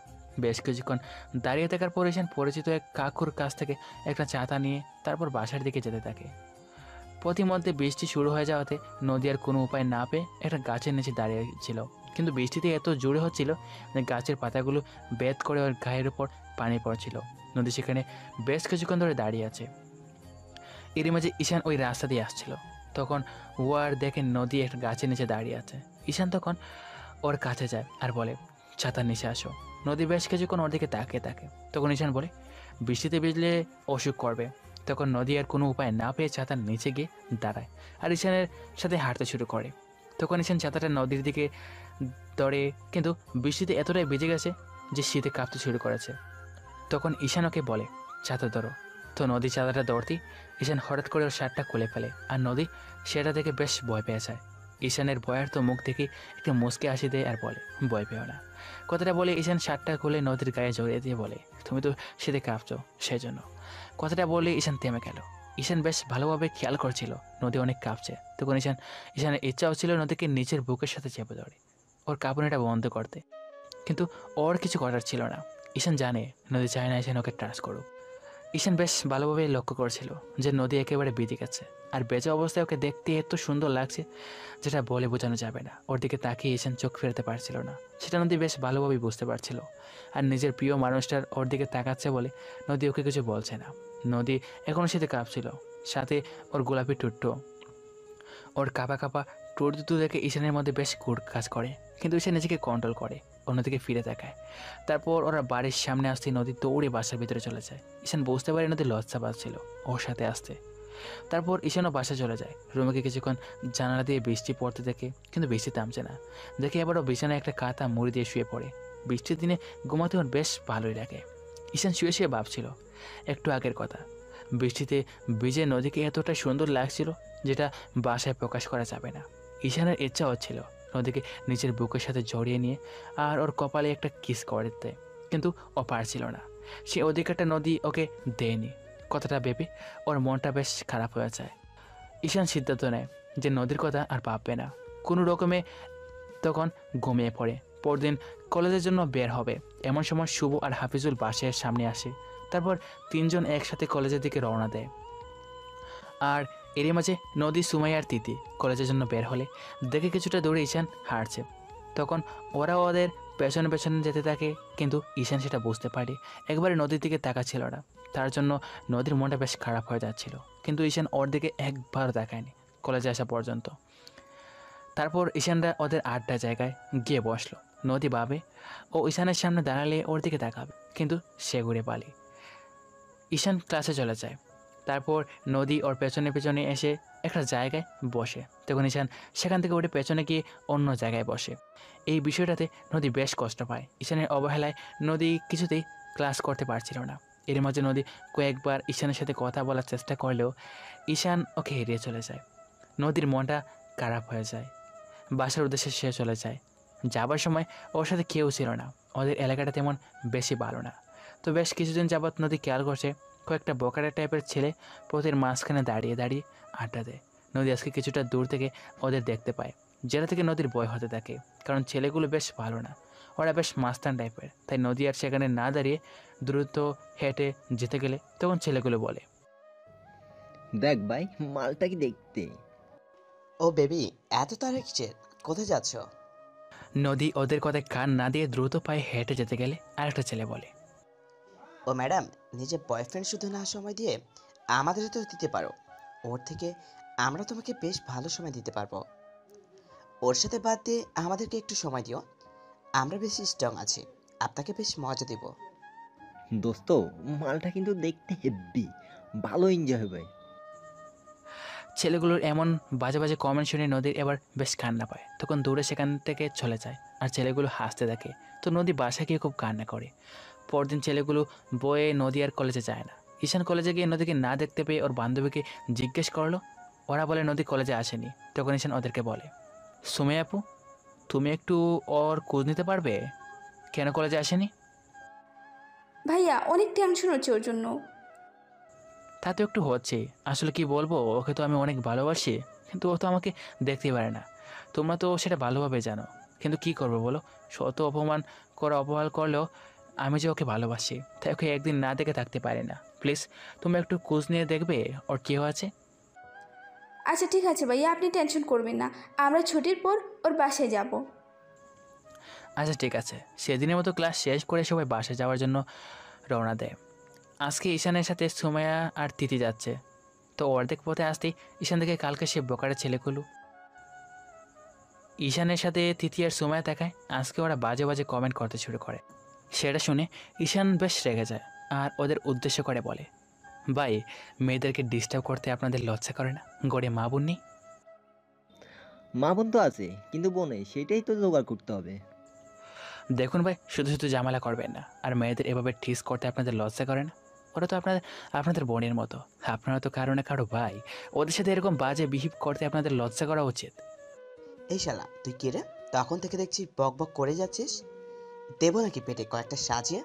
তাহলে এসব বড় বড় লেকচার আর নীতি কথা মাথা থেকে চলে যাবে। দেখুন, ভদ্রভাবে কথা বলুন। একে তো অন্যায় করছেন, তার উপর আবার বড় গলায় কথা বলছেন। এই শালা, কি বললি বল? ঈশান আর কিছু বলতে যাবে, তার আগে হাফিজুল বলে, দোস্ত চল এখান থেকে, ওদের সাথে ঝামেলা করিস না, ওরা খুব খারাপ। ঈশান আর কোনো কথা বলতে যাবে, তার আগে শুভ ওর হাত ধরে সেখান থেকে টেনে নিয়ে আসে। তারপর কিছুটা আসতে দ্বিতীয় ছেলেটা একটু জোরে বলে, যাও যাও খোকা, বাসায় গিয়ে মায়ের আঁচলের তলে লুকিয়ে থাকো। আর তৃতীয়বার আমাদের সাথে কথা বলতে আসলে তোর ডানাগুলো ছেড়ে দিব। ওদের কথা ঈশানের মাথায় বেশ রাগ উঠে যায়, কিন্তু ঈশান কিছু বলতে পারছিল না, কারণ শুভ ওর হাতটা ধরে রাখছিল। তখন ঈশান আবার পেছনের দিকে যেতে গেলে এবার হাফিজুল ওর আরেকটা হাত ধরে টানতে টানতে সেখান থেকে নিয়ে যায়। আর ছেলেগুলো অট্ট হাসিতে ফেটে পড়ে। কিছুটা দূর আসতেই ঈশান ওদের উদ্দেশ্য করে বলে, আমাকে আটকালে কেন বলতো? আজকে ওই ছেলেগুলোকে দৌড়ে উচিত শিক্ষা দিতাম। কাজের কাজ কিছুই করতে পারবে না, যত অকাজ করে বেড়াবে হারামজাদাগুলো। মামা, তুই এত অল্পতে রেগে যাস কেন বলতো? কারণ আমি অন্যায় সহ্য করতে পারি না। তোরা করতে পারিস, কিন্তু আমার কাছে সেটা সহ্য হয় না। হ্যাঁ তা না হয় বুঝলাম, কিন্তু ওরা তো 4-5 জন ছিল, আমরা ওদের সাথে পেরে উঠতাম না। শুধু শুধু ওদের সাথে ঝামেলা করার কি দরকার আছে বল? আমি কোথায় ঝামেলা করছি? ওরাই তো উল্টো সুমাইয়ার থেকে বাজে বাজে কমেন্ট করছিল। ওদের জায়গায় যদি তোরা দুজনের গার্লফ্রেন্ড থাকতো, তখন কি তোরা ওদের কিছু না বলে ছেড়ে দিয়ে চলে আসতি? পারতি না। তখন শুভ বলে, মামা, কুকুরকে কামড় দিলে কি তুই কুকুরকে কামড় দিবি? হ্যাঁ, কুকুরকে কামড় দেওয়া যায় না, কিন্তু তাকে মুগুর দিয়ে উচিত শিক্ষা দেওয়া যায়। আমি সেটা করতে চাচ্ছিলাম, কিন্তু তোরা। ভাই, আপনি শুধু শুধু রাগ করছেন। আর ওরা খুব বাজে, তাই ওদের সাথে লাগতে না যাওয়াটাই ভালো। আপু, তুমি কি বলছো এসব? কালকে তোমাদের যদি ওরা একা পায় আর তোমাদের জায়গায় যদি নদী থাকতো, তাহলে কি আমি ওদের কিছু না বলে ছেড়ে দিতাম? কক্ষণই না। বাদ দে না ভাই, যা হবার তা তো হয়েই গেছে। আমরা একটু সাবধানে থাকলেই তো হয়। আর সুমাইয়া তিথি, তোমরা কখনো একা রাস্তা দিয়ে আসবে না, আর যদি আসতে হয় তাহলে অন্য রাস্তা হয়ে আসবে। এই কথাটা তোমরা নদীকেও বলে দিও। হ্যাঁ হাফিজুল, তুমি ঠিকই বলছো, সেটাই করতে হবে, তাছাড়া কোনো উপায় নেই। আর এই ছেলেগুলো বেশ বাজে, ওরা বেশ কয়েকটা মেয়ের সাথে খারাপ ব্যবহার করছে, তাই মেয়েগুলো কলেজ যাওয়াই বাদ দিয়ে দিয়েছে। সেদিনের মতো ওরা বাসায় চলে আসে। তিথি আর সুমাইয়া নদীর বাসায় চলে যায়। তারপর নদীর রুমে গিয়ে দেখে ও অন্যমনস্ক হয়ে কি যেন ভাবছে। তখন সুমাইয়া আর তিথি ওর পাশে বসতেই ওদের খেয়াল করে নদী উঠে বসতেই তিথি ওকে প্রশ্ন ছুড়ে দেয়, দোস্ত তুই কলেজে যাসনি কেন বলতো? কিন্তু তিথির কথায় নদী কোনো জবাব দিচ্ছে না, এখনও কি যেন ভাবছে। কে রে, কি হলো বল? তুই জানিস তোর জন্য একজন টেনশন করে মরছে, তোর কি সে খেয়াল আছে? এবার সুমাইয়ার কথায় নদী ওর দিকে অবাক দৃষ্টিতে তাকায়। কার কথা বলছি বুঝতে পারছিস না? তোর রুমের কথা বলছি। তুই তোকে পাত্তা দিস না, কিন্তু ও তোকে এতটা ভালোবাসি যে তোকে একদিন না দেখে থাকতে পারে না। তাই আমাদেরকে তোর বাসায় পাঠালো তোর কি হয়েছে বলতো সেটার জন্য। যতক্ষণ না জানবে ততক্ষণ পর্যন্ত টেনশন করবে। আচ্ছা, তুই ওকে ভালোবাসিস না সেটা ঠিক আছে, কিন্তু কেন কলেজ যাচ্ছিস না সেটা তো ওকে জানাতে পারি আমরা। সুমাইয়ার শেষ কথাটা শুনে নদীর ভেতরে একটু খারাপ লাগে। তখন নদী হুট করে ওকে বলে, কে বলেছে বাসি না? অনেক ভালোবাসি। নদী হঠাৎ করে কথাটা বলে ফেলছে। তারপর যখন বুঝতে পারে ও কী বলছে, তখন তিথি আর সুমাইয়া ওর দিকে অবাক দৃষ্টিতে তাকায়। বেশ কিছুক্ষণ তাকিয়ে থাকার পরে নদী বলে, কি রে, তোরা এইভাবে আমার দিকে তাকিয়ে আছিস কেন? আমি কিছু ভুল বললাম? ভালোবাসিস ওকে, তাহলে বলিস না কেন? এত কষ্ট দিলি কেন? ছেলেটা তোকে এতদিন ধরে ভালোবাসে, তোর পাশে পেছনে ঘুরছে, তাহলে তুই ওকে এতগুলো দিন এইভাবে অ্যাভয়েড করে গেলে কেন বলতো? ওর কোনো দোষ আছে নাকি? ও বাজে ছেলে, সবার কপালে কিন্তু এমন ভালোবাসা জোটে না। কথাগুলো নদী এক মনে শুনছিল। তখন সুমাইয়া ওকে জিজ্ঞেস করে, কি রে, বলি না তো কিসের জন্য কলেজ যাসনি? তারপর নদী ওদের সবটা বলে। সব শুনে ওরাও আজকের ঘটনা খুলে বলে। তখন নদী বলে, দোস্ত, আমার না ওই রাস্তা দিয়ে যেতে এখন ভয় করে। কি করব বলতো? বাসায় কি জানাবো বিষয়টা? বাসায় বললে তো সমাধান হবে না, আর উল্টো বাসা থেকে কলেজে যাওয়াটা বন্ধ করে দিবে। আর ওদেরকে তো আমার রুখতে পারবো না। তাই এক কাজ করলে কেমন হয়, আমরা ঈশানদের সাথে কলেজে যাব, না হয় আমরা তিনজন একসাথে যাব, তাহলে ওরা আমাদের কিছু বলতে পারবে না। আচ্ছা ঠিক আছে, তাহলে কালকে সময় মতো চলে আসিস, ওকে? ঈশানকে কি বারণ করে দিব আমাদের সাথে যেতে যদি তোর সমস্যা হয়? সুমাইয়া কথাটা মজা করে বলল। তখন নদী হঠাৎ করে রেগে গেল আর রাগী কণ্ঠে বলল, আমি বলেছি ওকে যেতে বারণ করতে? সব সময় উল্টাপাল্টা বলছিস। ওকে বলে দিস আমি কি জন্য কলেজে যাইনি। তুই তো বললি ও খুব টেনশন করছে। বাবা, এত ভালোবাসা, তাহলে মেনে নিয়ে ভালোবাসার কথাটা বলে দিলেই তো পারিস। সময় হলে অবশ্যই বলবো। সেদিনের মতো সুমাইয়া তিথি বাসা চলে যায়। সুমাইয়া বাসায় গিয়ে ঈশানকে ফোন করে বিষয়টা বলল। ঈশানের রাগ উড়ে যায় কথাগুলো শুনে। এর একটা বিহিত করতেই হবে। পরদিন সকালে ওরা সবাই মিলে কলেজের উদ্দেশ্যে যায়। কিন্তু কলেজে যাওয়ার পথে ছেলেগুলোকে না দেখলেও পেরার পথে ছেলেগুলোকে দেখে, আর ছেলেগুলো ওদের দেখে বেশ বাজে বাজে কমেন্ট করতে থাকে, যেটাতে ঈশানের সহ্য হচ্ছিল না। ঈশান তখন হঠাৎ করে গিয়ে একটা ছেলের মুখে একটা ঘুষি মেরে দেয়, আর ছেলেটা মুখে থুপড়ে একটু দূরে গিয়ে পড়ে। ওরা কিছু বলে ওঠার আগে হাফিজুল আর শুভ গিয়ে ওর সাথে হাত লাগায়। ছেলেগুলো আজকে সংখ্যায় কম থাকায় ঈশান, শুভ আর হাফিজুল ওদের ইচ্ছা মতো দৌড়া দেয়। আর ওদের দেখে মনে হচ্ছিল যে ওরা নেশা করে এসেছে। ছেলেগুলোকে ঈশান মেরে যাচ্ছিল, থামছিল না দেখে নদী হঠাৎ করে গিয়ে ঈশানকে পেছন থেকে জড়িয়ে ধরে আর বলে, প্লিজ ঈশান, শান্ত হও, এরকম করো না। আর মারলে ওরা মরে যাবে। প্লিজ ঈশান, ওদের ওদের ছেড়ে দাও, আমার খুব ভয় হচ্ছে। ঘটনার আকস্মিকতায় ঈশান সেখানে হয়ে দাঁড়িয়ে যায় আর বোঝার চেষ্টা করে ওর সাথে কী হচ্ছে। এক পর্যায়ে ছেলেগুলোকে মারা বন্ধ করে দিলে ছেলেগুলো উঠে কোনো রকম পালিয়ে যায়। আর যাওয়ার সময় একটা ছেলে বলে, তোকে আমি দেখে নেব, তুই আমার হাত ধরছিস, এর ফল তোকে ভোগ করতে হবে। আরে যা যা যা করার করে নিস। ছেলেগুলো চলে গেছে, বেশ কিছুক্ষণ সময় হয়ে গেছে। কিন্তু নদী ঈশানকে পেছন থেকে জড়িয়ে ধরে আছে, আর ঈশান সেখানে পাথরের মূর্তির মতো দাঁড়িয়ে আছে। নদী যখন ওকে জড়িয়ে ধরল তখন ঈশানের শরীরে যেন একটা শীতল বাতাস বয়ে গেল, যেটা কোনো ভাষায় প্রকাশ করা সম্ভব নয়। অন্যদিকে হাফিজুল, শুভ, তিথি আর সুমাইয়া ওদের দিকে অবাক দৃষ্টিতে তাকিয়ে আছে, আর ঈশান বোঝার চেষ্টা করছে ওর সাথে কি হচ্ছে। ঈশানের গোর কাটতি ও নদীর কাছ থেকে নিজেকে ছাড়িয়ে নিয়ে ওর দিকে তাকায়। নদীর সাথে ঈশান চোখাচোখি হতে নদীর লজ্জায় মুখটা নামিয়ে ফেলে, আর ঈশান কিছু না বলে সামনের দিকে হাঁটতে থাকে। ওরা ঈশানের পেছনে যেতে থাকে। তো বাসার সামনে আসতে নদীর বাসার ভেতরে চলে যায়, তারপরে যে যার মতো চলে যায়। ঈশান বাসায় এসে ফ্রেশ হয়ে খাওয়া দাওয়া করে তারপর বিছানায় শুয়ে পড়ে। একটু আগের ঘটনা কথা মনে করতে তাকে ঈশান, তাহলে কি নদীও আমাকে ভালোবাসে? সেজন্য বোধহয় ও আমাকে ঝরে ধরেছিল।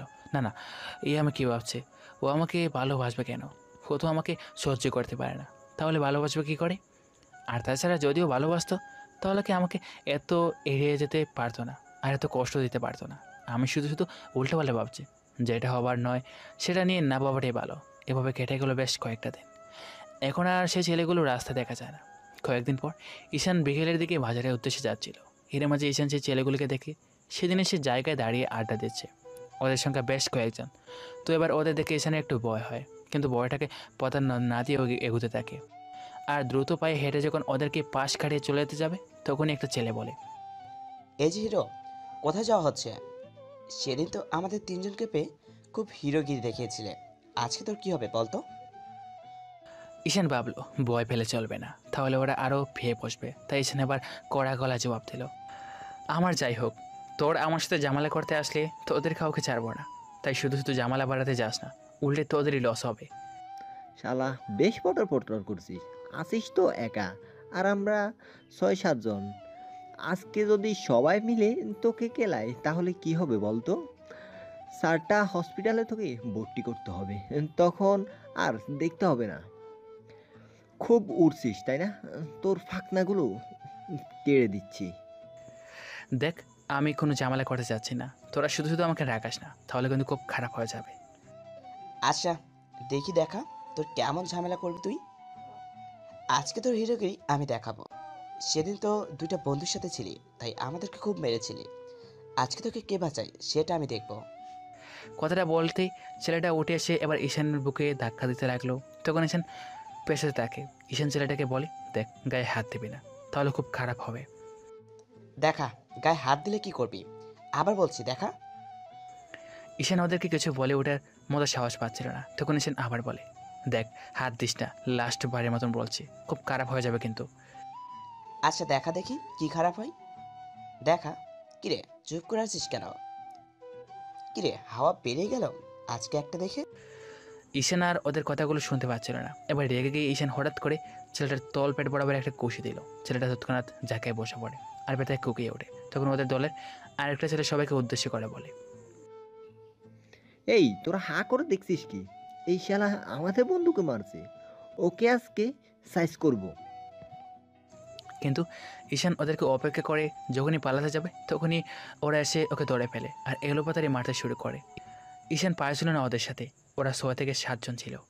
একা আর ডিফেন্স করতে পারছিল না, তাই বেশ মার খেতে হচ্ছিল ওকে। এর মাঝে সেই রাস্তা দিয়ে ঈশানের এলাকার এক ভাই, লোকটার নাম রাসেল। ও দেখে 6 থেকে 7 জন ছেলে ঈশানকে একা পেরে মারছিল। তখন রাসেল তৎক্ষণাৎ ওদের কাছে দৌড়ে যায় আর ছেলেগুলোকে পেছন থেকে তাপ্পড় ছোড় আর কিলঘুষি দিতে ছেলেগুলো রাসেলকে দেখে সেখান থেকে পালিয়ে যায়। ছেলেগুলো পালিয়ে গেলে ঈশান একটা স্বস্তির নিঃশ্বাস ফেলে আর রাসেল ওকে জিজ্ঞেস করে, কি রে, কি হয়েছে তোর? ওরা তোকে মেরেছিল কেন? তারপর ঈশান সেই প্রথম দিন থেকে সব ঘটনা ওকে খুলে বলে।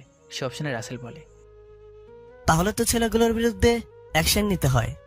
আর এই তল্লাটে ওরা বেশ কয়েকবার ঝামেলা করেছে, বেশ কিছু মেয়েদেরকে হাত দিয়েছে, যার কারণে মেয়েগুলো স্কুল কলেজ যাওয়া বন্ধ করে দিয়েছে। এদেরকে আমি দেখব, তুই চিন্তা করিস না, যা বাসায় চলে যা। আচ্ছা ভাই, ঠিক আছে। তারপর ঈশান রাসেলের কাছ থেকে বিদায় নিয়ে বাসার উদ্দেশ্যে রওনা দেয়। আসলে রাসেল হচ্ছে এই এলাকার প্রভাবশালী গ্রুপের সদস্য, যাদের নামে এই এলাকার লোকজনে ভয় পায়, ভয় কাঁপে। আপনাদের আগেই বলেছি ওদের এলাকাটা তেমন ভালো নয়, তাই যখন তখন খুন খারাপি, দর্শন, চুরি, ডাকাতি, ধান্দাবাজি লেগে থাকে। বেশ কয়েকটি গ্রুপ ওদের এলাকাতে আছে। ওরা সুযোগ পেলে কেউ কাউকে ছাড় দিয়ে কথা বলে না, তাই মাঝে মধ্যে যেখানে সেখানে লাশ পড়ে থাকতে দেখা যায়। ঈশান সেদিনের মতো বাসায় চলে আসে। তারপর পরদিন ওর শরীরটা একটু খারাপ থাকার কারণে কলেজে যেতে পারে না। কালকে ছেলেগুলোকে মারাতে একটু শরীরটা খারাপ হয়, তাই কলেজে যেতে পারে না। তো তার পরদিন আবার ঈশান কলেজে যায়। এখন ওরা 6 জন একসাথে যাওয়া আসা করে। এর মাঝে ঈশানের সাথে ওই বকারের ছেলেগুলো বেশ কয়েকবার দেখা হয়ে যায়, কিন্তু ওরা ছেলেগুলো কিছু বলেনি, আর ছেলেগুলো ওদের কিছু বলেনি। কিন্তু যখন ওরা ছেলেগুলোর সামনে দিয়ে আসে, তখন ছেলেগুলো কেমন করে একটা ক্ষুধার্ত বাঘের দৃষ্টিতে তাকিয়ে থাকে, যেটা থেকে নদীর বেশ ভয় হচ্ছিল। দেখতে দেখতে কেটে গেল 15টা দিন, কিন্তু এখনও ঈশান নদীর মুখ থেকে ভালোবাসি কথাটা শুনতে পারেনি। আর নদীও লজ্জায় ওকে বলতে পারছে না। আর ঈশান ভেবে নিয়েছে নদী ওকে ভালোবাসে না। নদীর সাথে যে ঈশানের মেলামেশা আছে সেটা গ্রামের বেশ কিছু লোকজন জেনে গেছে, কারণ ওরা একসাথে কলেজে যায়। আর কেমন করে যেন দুজন দুজনের দিকে তাকিয়ে থাকে। ঈশানকে মাঝে মধ্যে দেখা যায় নদীর বাড়ির সামনে দাঁড়িয়ে আছে। এটা থেকে বেশ কিছু লোকজন এটা আন্দাজ করতে পেরেছে। এর মাঝে বেশ কিছুদিন পর আবার ছেলেগুলো ওদের সাথে বাজে বিহেভ করা শুরু করলো। ঈশান এবার সেটা রাসেলকে জানায়। রাসেল বিষয়টা জানতে পেরে সেগুলোকে একদিন ধরে ইচ্ছা মতো মারে। তো এবার ছেলেগুলোর ভেতরে রাগ জমে যায়, আর ওরা যে ঈশানের জন্য মার খেয়েছে সেটা ওরা জেনে গেছে। ছেলেগুলো ঠিক করেছে ঈশানকে উচিত জবাব দেবে, কিন্তু ওরা তেমন বেশি সুযোগ পাচ্ছিল না ঈশানকে মারার জন্য। ছেলেগুলো বেশ কিছুদিন ধরে খেয়াল করছে যে ঈশান আর নদী কেমন সব সময় একসাথে থাকে। ওরা ভাবে ঈশান আর নদীর মাঝে হয়তো কিছু একটা আছে, কারণ যখন ওদের সাথে কেউ থাকে না, নদী আর ঈশান তখন একা একা বাসা যায়। বিষয়টা থেকে ছেলেগুলোর মধ্যে একটা খুব খারাপ চিন্তা আসে। বেশ কিছুদিন পর সবাই মিলিয়ে কলেজের দিকে যাচ্ছিল, তখন সকালবেলা ওরা থেকে সেই ছেলেগুলো ওই একই জায়গাতে দাঁড়িয়ে আছে। ঈশান খেয়াল করে বকারের ছেলেগুলো ওদের দিকে একটা হিংস্র দৃষ্টিতে তাকিয়ে থাকে, যেটা থেকে নদীর আজকেও বেশ ভয় হয়। তখন নদী ঈশানের পিছনে গিয়ে লুকায়। তো কলেজে গিয়ে 2-3টা ক্লাস শেষ করতে ঈশানের একটা ফোন আসে ওর একটা স্কুল ফ্রেন্ডের কাছ থেকে। ফোনটা রিসিভ করাতেই ঈশান ওকে জিজ্ঞেস করে কিসের জন্য ফোন দিয়েছে। ঈশানের বন্ধুকে ওর সাথে দেখা করতে বলে। তখন ঈশান কোনো কিছু না ভেবে চলে যায়। ঈশান ভেবে হয়তো কলেজ ছুটির আগে কলেজে ফিরে আসতে পারবে, কিন্তু সেটা আর হয়ে ওঠে না। আর আজকে তিথি আর সুমাইয়া কলেজে আসেনি, তাই নদীর বেশ ভয় হচ্ছে ঈশানকে না দেখতে পেয়ে, কারণ ও বাসায় একা যাবে কীভাবে। কলেজ ছুটি হয়ে গেলে হাফিজুল শুভ নদীকে বেশ কয়েকবার বলে বাসে যাওয়ার জন্য, কিন্তু নদী ওদের সাথে না গিয়ে ঈশানের জন্য অপেক্ষা করতে করতে এক পর্যায়ে যখন ঈশান আসছিল না, নদী তখন আধ ঘন্টা ধরে ওর জন্য অপেক্ষা করার পর সিদ্ধান্ত নেয় বাসার উদ্দেশ্যে রওনা দেবে। আর কিছু না ভেবে নদী বাসার দিকে যেতে থাকে। ও বাসার দিকে যতটাই এগোতে থাকে ততটাই ভয় হতে থাকে। কিছু দূর আসতে নদী দেখতে পায় ছেলেগুলো এখনও সেখানে দাঁড়িয়ে আড্ডা দিচ্ছে। ভয়ে রীতিমতো কামতে থাকে। নদী এবার দ্রুত পায়ে হেঁটে ওদের পার হয়ে যেতে গেলে একটা ছেলে ওর সামনে এসে দাঁড়ায়। এই কয়দিনে বকাটের ছেলেগুলো বেশ ভালোভাবে বুঝে গেছে যে ঈশানের সাথে নদীর কিছু একটা চলছে। নদীকে ওরা ঈশানের গার্লফ্রেন্ড ভেবে ওকে দাঁড় করালো। নদী তখন বয়ে চুপসে যায়। একটা ছেলে ওকে বলে, এই যে হিরো, এত তাড়া কিসের? হ্যাঁ, আমাদের তো একটু সময় দিতে পারো। প্লিজ আপনারা আমাকে যেতে দিন। আপনারা আমার সাথে এমন করবেন না। প্লিজ আপনারা আমাকে যেতে দিন। হ্যাঁ, তা তো যাবেই, কিন্তু আমাদের সাথে একটু মজা মাস্তি করো, তারপর না হয়ে যাবে। কথাগুলো বলতে ছেলেগুলি হেসে দেয়। নদীর বেশ খান্না পাচ্ছিল, তাই ও কাদু কাদু গলায় বলে, প্লিজ আপনারা আমাকে ছেড়ে দিন। আমি আর কখনো এখান দিয়ে যাব না। প্লিজ আপনারা আমার সাথে এমন করবেন না। কিন্তু ছেলেটা কোনো কথা না শুনে হঠাৎ করে নদীর হাত ধরে ফেলে। ছেলেটা নদীকে ওর দিকে টান দেয় আর ওকে জড়িয়ে ধরার চেষ্টা করে। তখন নদী ছুটার চেষ্টা করলে ছেলেটা ওকে ছেড়ে দিতেই নদী তখন ছেলেটার গালে টাস করে একটা থাপ্পড় মেরে দেয়। থাপ্পড় খেয়ে ছেলেটা বেশ রেগে যায় আর হিংস্র দৃষ্টিতে নদীর দিকে তাকায়। নদী ভয় পেয়ে যায় আর দৌড়ে পালাতে গেলে সবগুলো ছেলে এসে ওকে ঘিরে ধরে। তখন আরেকটা ছেলেকে বলে, প্লিজ আপনারা আমাকে ছেড়ে দিন। এমনটা করবেন না। হ্যাঁ, যেতে দিব, কিন্তু আমাদের কাজটা হলে আমরা তো ওকে বাসায় পৌঁছে দিয়ে আসবো। কথাটা শুনে নদীর গলাটা শুকিয়ে কাঠ হয়ে যায়। তখন নদী চলে যেতে গেলে 2টা ছেলে ওর 2 পাশ থেকে হাত ধরে ফেলে আর একটা ছেলে ওর উনাটা নিয়ে চুড়ে ফেলে দেয়। তারপর ওর সাথে দস্তাদস্তি করতে থাকে। এক পর্যায়ে যে ছেলেটাকে নদী থাপ্পড় মেরেছিল সেই ছেলেটা ওর কাছে এসে ওর গালে 2টা থাপ্পড় মেরে দেয় আর বলে, খুব তেজ তোর, তাই না? কত বড় সাহস, তুই আমার গায়ে হাত দিছিস! আজকে তোর তেজ ভেঙে দিব। কথাটা বলে এবার ছেলেগুলো নদীকে টানতে টানতে রাস্তা থেকে কিছুটা পাশের একটা বাগানের দিকে নিয়ে যেতে থাকে। তখন নদী চিৎকার করে বলতে থাকে, প্লিজ কে আছো, বাঁচাও, হেল্প মি, আপনারা আমাকে ছেড়ে দিন, প্লিজ কে আছো, বাঁচাও। কিন্তু নদীর ডাকে কেউ সাড়া দেয় না, কারণ দুপুরবেলাতে এ রাস্তা দিয়ে তেমন কেউ চলাচল করে না। রাস্তার আশেপাশে বেশ ঘন গাছপালা। তখন ছেলেগুলো নদীকে টানতে টানতে একটা বাগানের ভিতরে নিয়ে যায়। তারপর ওর সাথে দস্তাদস্তি করতে থাকে। এক পর্যায়ে একটা ছেলে নদীকে ধাক্কা মেরে মাটিতে ফেলে দেয় আর ওর ওপর ঝাঁপিয়ে পড়ে। তখন নদী সরে যায় আর একটা ছেলে ওকে সবাইকে উদ্দেশ্য করে বলে, এই তোরা ওর হাত দুটো ধর তো, শালির লাফালাফিটা বন্ধ করে দি। কথাগুলো বলতেই দুইটা ছেলে এসে এবার নদীর হাত চেপে ধরে আর নদী তখন জোরে জোরে চিৎকার করতে থাকে, প্লিজ হেল্প মি, কে আছো, বাঁচাও আমাকে, প্লিজ আপনারা আমাকে ছেড়ে দিন, আমার সাথে এমন করবেন না, প্লিজ আমাকে যেতে দিন। কিন্তু ছেলেগুলোর নদীর কথায় কোনো মায়া হয় না।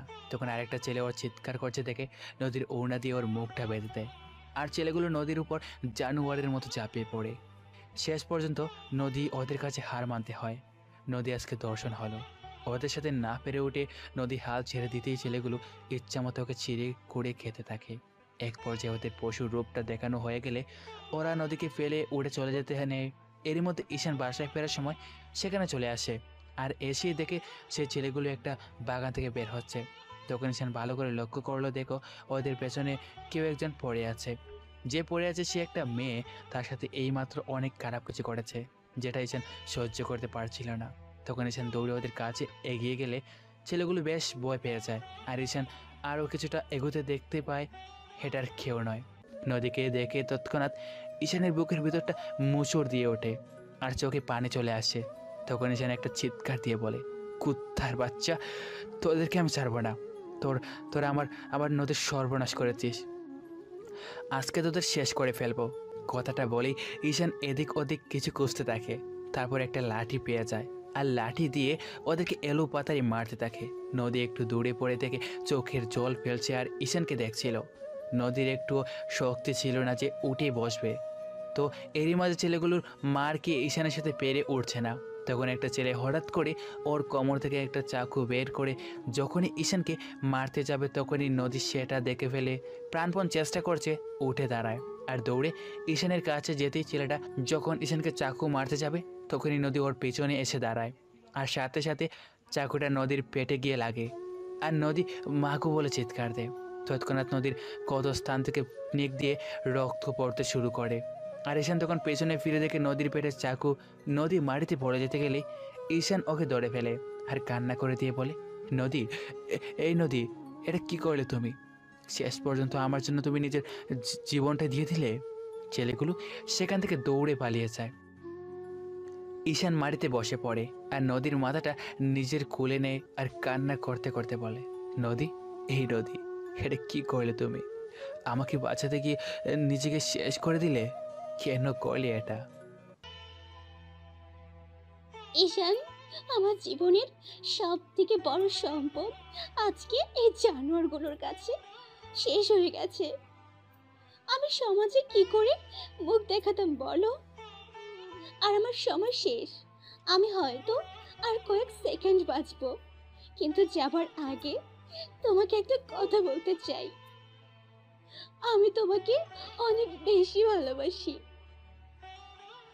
আর আজকে এই জানোয়ারগুলোর কাছে আমার জীবনের সব থেকে মূল্যবান জিনিসটা হারাতে হয়েছে, যেটা না থাকলে একটা মেয়ের জীবনের কোনো মানেই হয় না।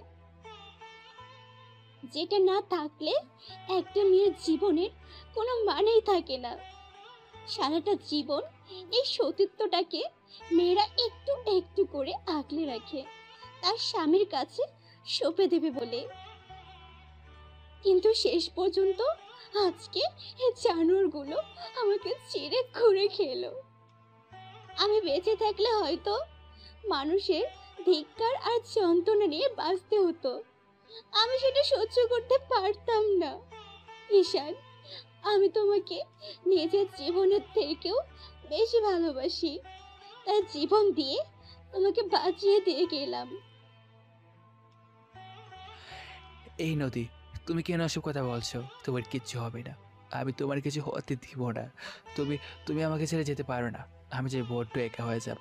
প্লিজ তুমি আমাকে ছেড়ে যেও না, আমি তোমাকে অনেক বেশি ভালোবাসি। কথাটা বলে ঈশান উড়তে গেলে তখন নদী ওর হাত ধরে ফেলে আর বলে, প্লিজ ঈশান, ওঠো না, আমার সময় শেষ হয়ে গেছে। আল্লাহ হয়তো আমাকে তোমার হতে লেখেনি, তাই তোমাকে ভালোবাসাটা আমার হলো না। এমন সময় তোমাকে ভালোবাসি কথাটা বললাম যখন আমার হায়াতটা শেষ হয়ে গেছে।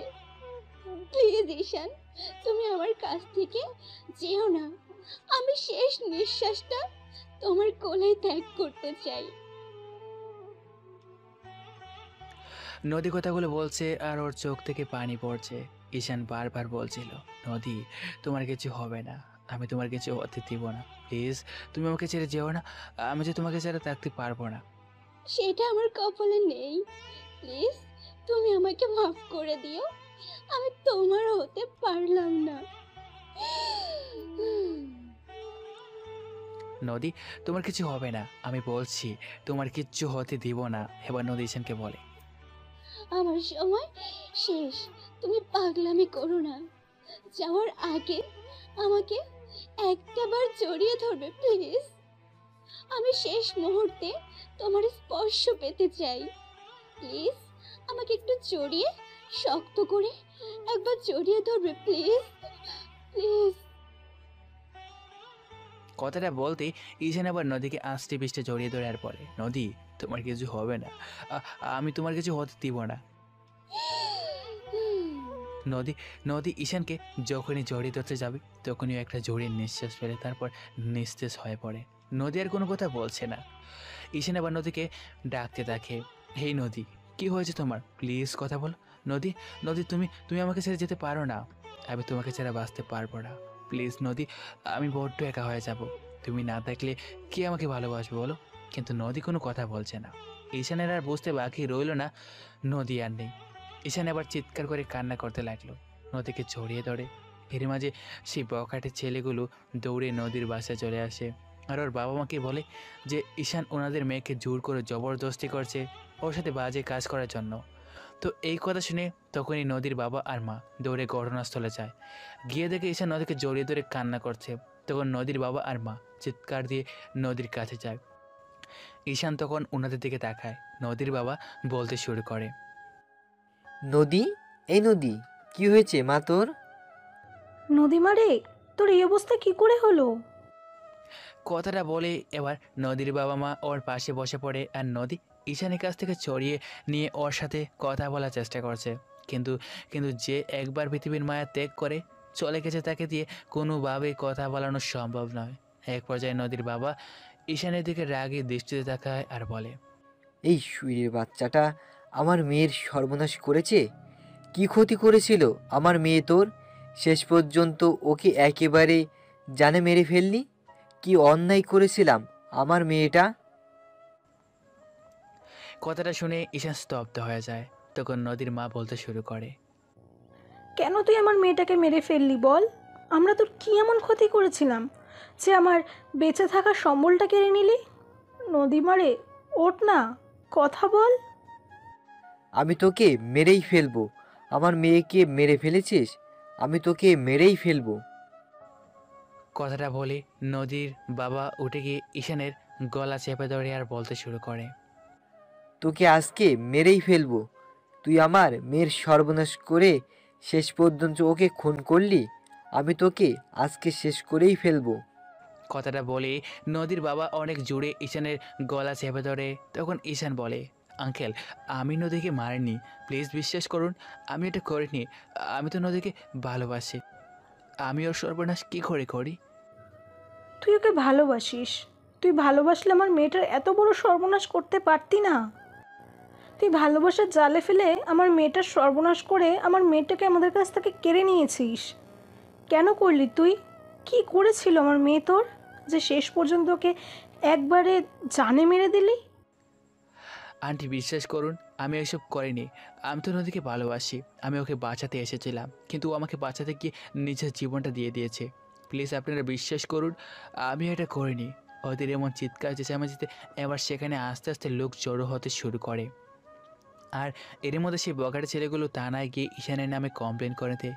আর তৎক্ষণাৎ থানা থেকে কিছু পুলিশ চলে আসে, আর এসে দেখে একটা ডেড বডি পড়ে আছে। এর মধ্যে গ্রামের জানাজানি হয়ে গেছে ঈশান নাকি নদীকে রেপ করে তারপর ওকে মেরে দিয়েছে। তো এই ঘটনা শুনে হাবিজুল, শুভ, তিথি আর সুমেয়া সেখানে চলে আসে, আর এসে নদীর এই অবস্থা থেকে স্তব্ধ হয়ে যায়। ওরা কিছু বলার ভাষা হারিয়ে ফেলে। ঈশান বারবার না করে যাচ্ছে, ও কিছু করেনি। তখন থানার ওসি এসে ওকে কলার ধরে দাঁড় করে বলতে শুরু করে, হারামির বাচ্চা, দেখে তো ভদ্রঘরের ছেলে মনে হয়। শেষ পর্যন্ত একটা মেয়ের সর্বনাশ করে আবার তাকে খুন করে ফেললি। আজকে থানায় চল, তুই যাতে থানা থেকে বের হতে না পারো সেমন ব্যবস্থা করব। হাবিলদার, ডেড বডিটাকে পোস্টমর্টমের জন্য পাঠাও। কথাটা বলি ওসি এসে ঈশানের শার্টের কলা ধরে টানতে টানতে নিয়ে যেতে থাকে। তখন ঈশান বলে, স্যার আমি এই কাজ করিনি, আমি ওকে ভালোবাসতাম। ভালোবাসিস বলে এরকম ভালোবাসা দেখালি? তুই যে এই কাজ করেছিস সে প্রমাণ আমার কাছে আছে। কয়েকটা ছেলে গিয়ে তোর নামে কমপ্লেন করে দিয়েছে। ওরা তোকে আটকাতে গেলে তুই ওদের এলোপাতাড়ি মেরেছিস, তাই ওরা তোকে আটকাতে পারেনি। স্যার সব মিথ্যে কথা, আমি এর কাজ কখনো করিনি। ওরা আমাকে ফাঁসানোর চেষ্টা করছে। আমি তো নদীকে ভালোবাসতাম, আর ভালোবাসার মানুষটাকে কি করে নিজ হাতে খুন করি বলেন? প্লিজ স্যার আমাকে ছেড়ে দিন, আমি এই কাজটা করিনি। সারার জন্য তো তোকে ধরিনি। হারামজাদা মেয়ে দেখলে হুঁশ থাকে না, গায়ে হাত দিতে ইচ্ছে করে। আজকে একবার থানায় চল, তোকে 14 শিকের ভাত খাওয়াবো। কথাটা বলি ওসি ওকে টানতে টানতে নিয়ে গাড়িতে বসালো।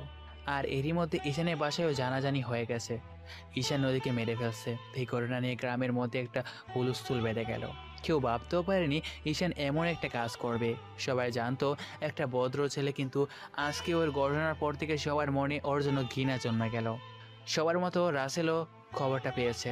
খবরটা পেয়ে রাসেল বেশ অবাক হয়ে গেছে, কারণ ঈশান ওকে বলেছিল যে ঈশান নদীকে পছন্দ করে, আর ওর জন্য ছেলেগুলোর সাথে ঝামেলা জড়িয়ে পড়েছে। তাই রাসেল বিশ্বাস করতে পারছিল না ঈশান এমন কাজ করবে, কারণ রাসেল সে ছোটোবেলা থেকে ঈশানকে চেনে। ওকে কখনো খারাপ কাজ বা কারোর সাথে অন্যায় করতে দেখেনি, তাহলে এই কাজটা করতে পারে কি করে? থানায় নিয়ে গিয়ে ঈশানকে ওসি ইচ্ছা মতো মারে। আর এর মাঝে রাসেল থানায় আসে, আর ঈশানের সাথে দেখা করলে ঈশান বলে, ভাই আমি এই কাজটা করিনি, প্লিজ আপনি তো অন্তত বিশ্বাস করবেন। আমি তো নদীকে ভালোবাসতাম, তাহলে আমি ওর সাথে এমনটা কি করে করতে পারি বলেন? প্লিজ ভাই আপনি আমাকে বিশ্বাস করেন। ঈশান, আমি জানি তুই এমন কাজ করতে পারিস না, কারণ আমি সেই ছোট্টবেলা থেকে তোকে দেখে আসছি। আমাদের গ্রামে তোর মতো আরেকটা ছেলে পাওয়া খুব দুর্লভ। আমি বুঝতে পেরেছি তোর সাথে কি খুব বাজে একটা কিছু হয়েছে, কিন্তু কি হয়েছে বলতো? ঈশান রাসেলকে সব ঘটনা কোলে বলে। সব শুনে রাসেল কিছুক্ষণ চুপ করে রইল। ঈশান কথাগুলো বলছিল আর কান্না করছিল। আজকে নিজের ভালোবাসার মানুষটাকে হারাতে হলো, আর উল্টো তার খুনের দায়ে আজকে নিষ্পাপ হয়েও ওকে সবার চোখে অপরাধী হতে হলো। কিছুতেই কাউকে ও বোঝাতে পারলো না ও নিষ্পাপ। রাসেল বেশ কিছুক্ষণ চুপ করে থেকে বলল, ঈশান তুই কিছু টেনশন করিস না, আমি জানতাম তুই কাজটা করিসনি। তোর কথা দিয়ে আমার মনে হচ্ছে না তুই এই কাজটা কখনো করতে পারিস। আমি যখন জানতে পেরেছি তুই নির্দোষ, তোকে ছাড়ানোর দায়িত্বটা আমার। আজকে আমি লিডারের সাথে তোর বিয়ের কথা বলবো। আমার বিশ্বাস উনি সব শোনার পর অবশ্যই তোর জামিনের ব্যবস্থা করে দিবে। আর আমি ওসিকে বলে যাচ্ছি যাতে তোর গায়ে হাত না দেয়। তুই টেনশন করিস না, আমি তোকে ছাড়ানোর ব্যবস্থা করছি।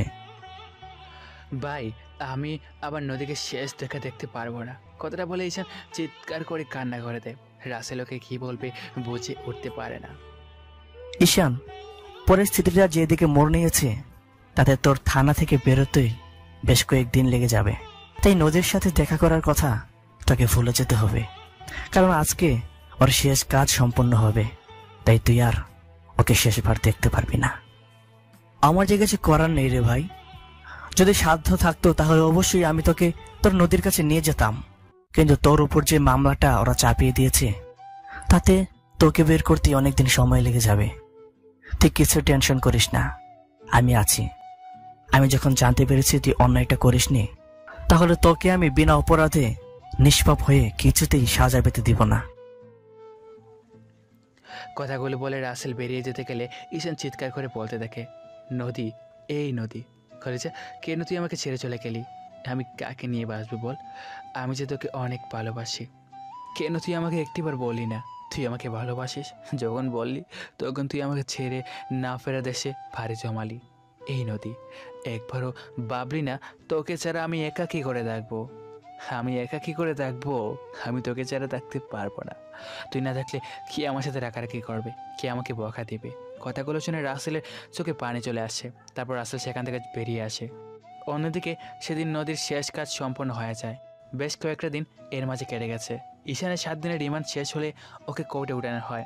রিমান্ডে ওকে এমন মারা হয়েছে যেটা ওর জীবনে কোনোদিন ভাবতেও পারেনি ওর জীবনে এমন কোনো দিন আসবে। রিমান্ডের সময় ও শুধু একটাই কথাই বলেছে, অন্যদিকে ভালোবাসে। কি করে ও এমন কাজ করতে পারে? অনেক মারার পরও ঈশানকে দিয়ে কেউ বলাতে পারেনি অন্যদিকে খুন করেছে। ঈশানের যেন চোখের পানিটা ফুরাচ্ছে না। নদী ওকে ছেড়ে চলে যাওয়ার দিন থেকে শুরু করে ও কান্না করে যাচ্ছে। এর মাঝে রাসেল ওদের গ্রুপের লিডারের সাথে কথা বলছে। ওদের বস বলছে এই বিষয়ে সে দেখবে। তখন লিডার একটা বড় উকিল ঠিক করেছে ঈশানের জামিনের জন্য। রাসেল অনেক দৌড়াদৌড়ি করেছে ঈশানের জন্য। আজ 10টা দিন হয়ে গেছে ঈশান জেলে বন্দি, কিন্তু ওর বাসা থেকে কেউ ওকে একটা বার দেখতে আসেনি। ওর বাবা মা ধরে নিয়েছে ঈশান কাজটা করেছে, তাই ওনারা আর ঈশানের সাথে দেখা করতে আসেনি। ঈশানের কষ্ট লাগছে এটা ভেবে যে নিষ্পাপ হওয়ার পরও আজকে ওকে অপরাধী হতে হলো। যাকে ভালোবাসে সে মানুষটাকে চিরদিনের জন্য ওকে হারাতে হয়েছে। নদীর জন্য ও কিছু করতে পারল না। এদিকে কোর্টে চক্করে পড়ে দেখতে দেখতে কেটে গেল পুরো 1টা মাস, কিন্তু ঈশানের জামিনের কোনো নাম গন্ধই নেই। তারপর অনেক কাটাকাটনির পর ওরা ঈশানকে ছাড়াতে সক্ষম হয়। আজকে ঈশানের জামিন হয়ে গেছে। রাসেল ঈশানকে সাথে নিয়ে ওদের গ্রামে যায়। যাওয়ার সময় যে ঈশানকে দেখছিল সেই ওর দিকে বাঁকা চোখে তাকাচ্ছিল। ঈশান সেটা বুঝতে পারছিল কেন সবাই ওর দিকে এমনভাবে তাকাচ্ছে। গ্রামে চলে আসার পর ঈশানকে রাসেল বলে, শোন, তুই আমার সাথে চল। তোর এখানে থাকতে হবে না। এখানে থাকলে লোকজন তোকে বাঁকা চোখে দেখবে, আর কেউ তোর কথা বিশ্বাসই করবে না। তাই তুই আমার সাথে চল। ভাই, আমি বাসা ছেড়ে কোথাও যাব না। দেখ, আমার মনে হয় না এই ঘটনার পর তোর বাবা মা তোকে বাসায় উঠতে দেবে। তাই তুই আমার সাথে চল। ভাই, আমি কোথাও যাব না, আমি আমার বাসায় যাব। কথাটা বলে ঈশান নিজের বাসার দিকে হাঁটতে শুরু করে। 5 মিনিট হাঁটার পর ওর বাসার সামনে আসে, আর আসি ওর চোখ পড়ে নদীর বাসার ছাদের ওপর।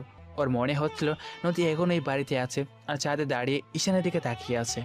সেটা ভেবে ঈশান নদীর বাসার ছাদের দিকে তাকিয়ে থাকে, কিন্তু কাউকে দেখতে পায় না।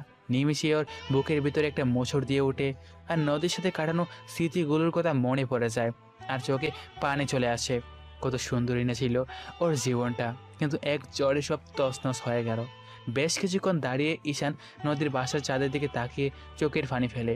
তারপরে অনেক কষ্টে নিজেকে স্বাভাবিক করে চোখের পানিগুলো মুছে নিজের বাসার দরজার সামনে আসে। কয়েকবার দরজা ধাক্কা দিতেই ঈশানের মা এসে দরজা খুলে দেয়। দেখে ঈশান দাঁড়িয়ে আছে। ঈশানকে দেখে ওর মা যেন বেশ অবাক হয়েছে। এমন একটা ভাব ওনার মাঝে। ঈশানের মা ওকে বলে, কাকে চাই আর কে তুই? মা, আমি তোমার ছেলে, চিনতে পারছো না আমাকে? আমার ঈশান নামের কোনো ছেলে নেই। যে ছিল সে 1 মাস আগেই মরে গেছে। আর আমার একটা মাত্র ছেলে। তোর এই বাড়িতে আর কোনো জায়গা নেই। বেরিয়ে যা বাসা থেকে। তুই যে কাজটা করেছিস সেটার জন্য আমরা গ্রামে মুখ দেখাতে পারি না। সব সময় মানুষের কথা শুনতে হয়। সবাই আমাদের দেখে ছি, সেটা একমাত্র তোর জন্য। মা, আমি এই কাজটা করিনি, প্লিজ বিশ্বাস করো। আমি তো নদীকে ভালোবাসতাম, তাহলে ওর সাথে কেন এমন করব? তোর উপর থেকে সব বিশ্বাস আমাদের উঠে গেছে। ভালোই বলছি, বাসা থেকে বের হয়ে যা। এ বাড়িতে তোর কোনো জায়গা নেই। যেখানে যাবার চলে যা। এই বাড়িতে থাকার কোনো অধিকার নেই তোর। মা প্লিজ, তুমি আমাকে বাসা থেকে বের করে দিও না। আমার যাবার আর কোনো জায়গা নেই। তোমার ছাড়া আমার খেয়ে আছে বলো? প্লিজ আমাকে বাসা থেকে বের করে দিও না। ঈশান কথাগুলো বলতেই ওর মা এবার রেগে গিয়ে চিৎকার করতে করতে বলে, কুলাঙ্গার, লুচ্চা লাফাঙ্গা ছেলে, তোর মুখ দেখতে আমার ঘৃণা হচ্ছে। এখনই তুই বাসা থেকে বের হয়ে যা। তুই কি কক্ষণে পৃথিবীতে এসেছিলি সেটা আমি ভাবছি। তোর মতো কুলাঙ্গার সন্তানের জন্ম দিয়ে তোর মা তো মরে গেছে, কিন্তু তোর মতো একটা জানোয়ারকে পৃথিবীতে বাঁচিয়ে রেখে গেছে। যে কিনা মেয়েদের সম্মান করতে জানে না, দূর হয়ে যা আমার চোখের সামনে থেকে। ঈশানের মায়ের কথা শুনে ও কান্না করছিল আর দাঁড়িয়ে দাঁড়িয়ে কথাগুলো শুনছিল। এর মাঝে চিৎকার চেঁচামেচির শব্দ শুনে ওর বাবা আর ভাই দরজার সামনে আসে আর দেখে ঈশান দাঁড়িয়ে আছে। তখনই ঈশান বাবাকে বলে, বাবা প্লিজ তুমি আমাকে বিশ্বাস করো, আমি এই কাজটা করিনি। মা কিছুতেই বুঝতে চাইছে না। এবার ঈশানের বাবা যেটা বলে সেটা শোনার পর ঈশানের পায়ের নিচ থেকে মাটি সরে যায়। কে তোর বাবা? তোর বাবা মরে গেছে। আজ থেকে আমি জানবো আমার একটাই ছেলে, আর ঈশান নামে আমার কোনো ছেলে নেই। তুই এক্ষুনি বাসা থেকে বের হয়ে যা, তোর মুখ দেখাটাও পাপ। বাবা আমি বলছি তো আমি কাজটা করিনি, প্লিজ তুমি বিশ্বাস করো, আমি এই বাসা ছেড়ে কোথাও যাব না। আমার যে তোমরা ছাড়া আর কোথাও যাওয়ার জায়গা নেই।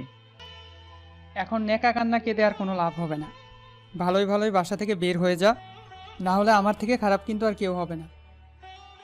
কথাটা বলি বাবা চলে যেতে গেলে ঈশান গিয়ে বাবার পা জড়িয়ে ধরে আর কান্না করতে করতে বলে, বাবা তোমরা আমাকে বিশ্বাস করো, আমি এই কাজটা করিনি।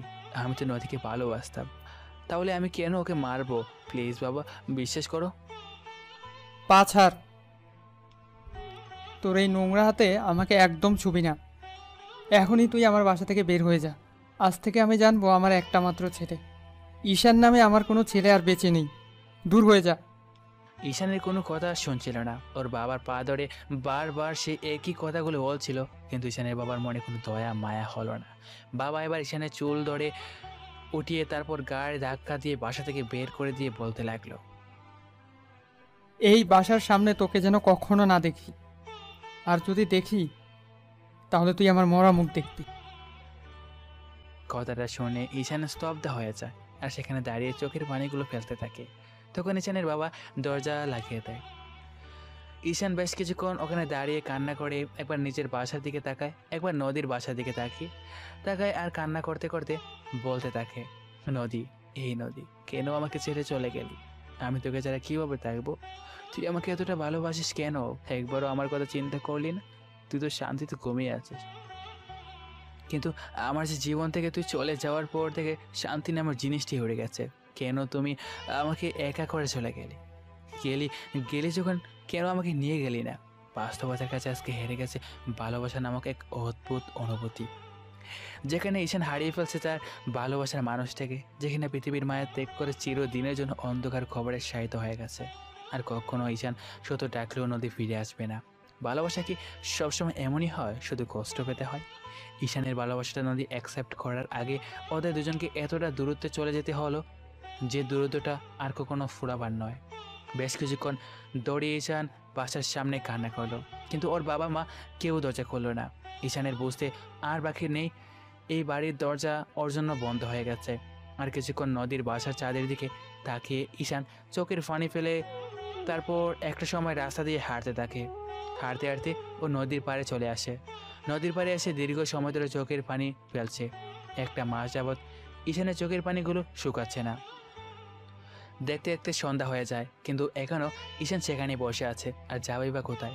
যাওয়ার কোনো জায়গা নেই ওর। আজকে আপন মানুষগুলোকে ভুলে বুঝে দূরে সরিয়ে দিয়েছে। কিছুক্ষণ পর ঈশান খেয়াল করে নদীর পাড় ধরে কারা যেন এদিকে আসছে। সেই এদিক থেকে আবার নদীর দিকে তাকিয়ে চোখের জল ফেলতে থাকে। এর মাঝে 2-3 জন লোক এসে ঈশানের সামনে দাঁড়ায়। লোকগুলো ওর সামনে এসেই দাঁড়াতে ঈশান উঠে দাঁড়ায়। ওদের দিকে তাকাতেই দেখে রাসেল আর 2টা লোক। ঈশান, তুই এখানে বসে কান্না করিস না, আর কত কাঁদবি বলতো? ভাই, বাবা আমাকে বাসা থেকে বের করে দিয়েছে। কোথায় যাব, কি করব কিছুই বুঝতে পারছি না। ঈশানের কথা শুনে এবার রাসেল বলে, আমি এটা আগে জানতাম তোর বাবা তোকে আর কখনোই বাসায় উঠতে দেবে না, সেজন্যই তোকে আমার সাথে যেতে বলেছিলাম, কিন্তু তুই গেলি না। আচ্ছা ঠিক আছে, তুই টেনশন করিস না, যা হওয়ার তা তো হয়ে গেছে। আর তুই আমার সাথে চল, আজ থেকে আমার বাসায় থাকবি। ভাই কিন্তু দেখ ভাই, তোর থাকার কোনো জায়গা নেই, আর তুই কোথায় থাকবি সেটাও জানিস না, তাই তুই আমার সাথেই থাক। তাই আর কথা না বাড়িয়ে চল না আমার সাথে। ঈশান আর কোনো কথা না বলে রাসেলের সাথে হাঁটতে শুরু করে। তারপর ওদের গ্রামের 4 রাস্তার মোড়ে আসলে লোক 2টা চলে যায়। রাসেল ঈশানকে নিয়ে নিজের বাসায় চলে আসে। ঈশানকে একটা রুম দেখিয়ে দিয়ে রাসেল বলে, শোন, আজকে থেকে তুই এখানেই থাকবি। তুই তো মনে হয় আজকে সারাদিন কিচ্ছু খাসনি, তাই হাত মুখ ধুয়ে আয়, খাবার খেয়ে নিবি। ঈশান রাসেলের কথা মতো চোখে মুখে পানি দিয়ে আসতে দেখে রাসেল খাবার টেবিলে বসে আছে। ঈশান গিয়ে সেখানে দাঁড়িয়ে রাসেল ওকে বসতে বলে। ঈশান বসছে, রাসেল ওকে খাবার বেড়ে দেয়। নে খাওয়া শুরু কর। কিন্তু ঈশান খাবারের প্লেটের দিকে তাকিয়ে আসে, খাচ্ছে না, শুধু ভাতগুলোর দিকে তাকিয়ে খাচ্ছে। আজ কতদিন পর ও এরকম টেবিলে বসে পেট ভর্তি খাবার দেখছে। জেলে থাকতে ওকে 3 বেলা শুধু রুটি খেতে দিত, তো আবার 2টার বেশি না। কথাগুলো ভেবে ঈশানের চোখে পানি চলে আসে। তখন রাসেল বলে, কি খাচ্ছিস না কেন? দেখ, যা হবার তা তো হয়ে গেছে। কান্না করলে তো নদী ফিরে আসবে না। ঈশান, মানুষ সারা জীবন বাঁচে না, ওর হায়াত শেষ হয়ে গিয়েছিল, তাই তোকে ছেড়ে চলে গেছে। শোন, আমার জীবনেও খুব বাজে একটা সময় গেছে, যে সময়টাতে আমি তোর মতো ভেঙে পড়েছিলাম, কিন্তু সবকিছুকে পেছনে ফেলে কষ্টটাকে চাপা দিয়ে তারপর সামনের দিকে এগিয়ে গিয়েছি। আর এখন সেই কষ্টটা আর নেই। দুঃখ কষ্ট জীবনে আসবেই, এটা স্বাভাবিক, কিন্তু তাই বলে যে ভেঙে পড়তে হবে তা কিন্তু নয়।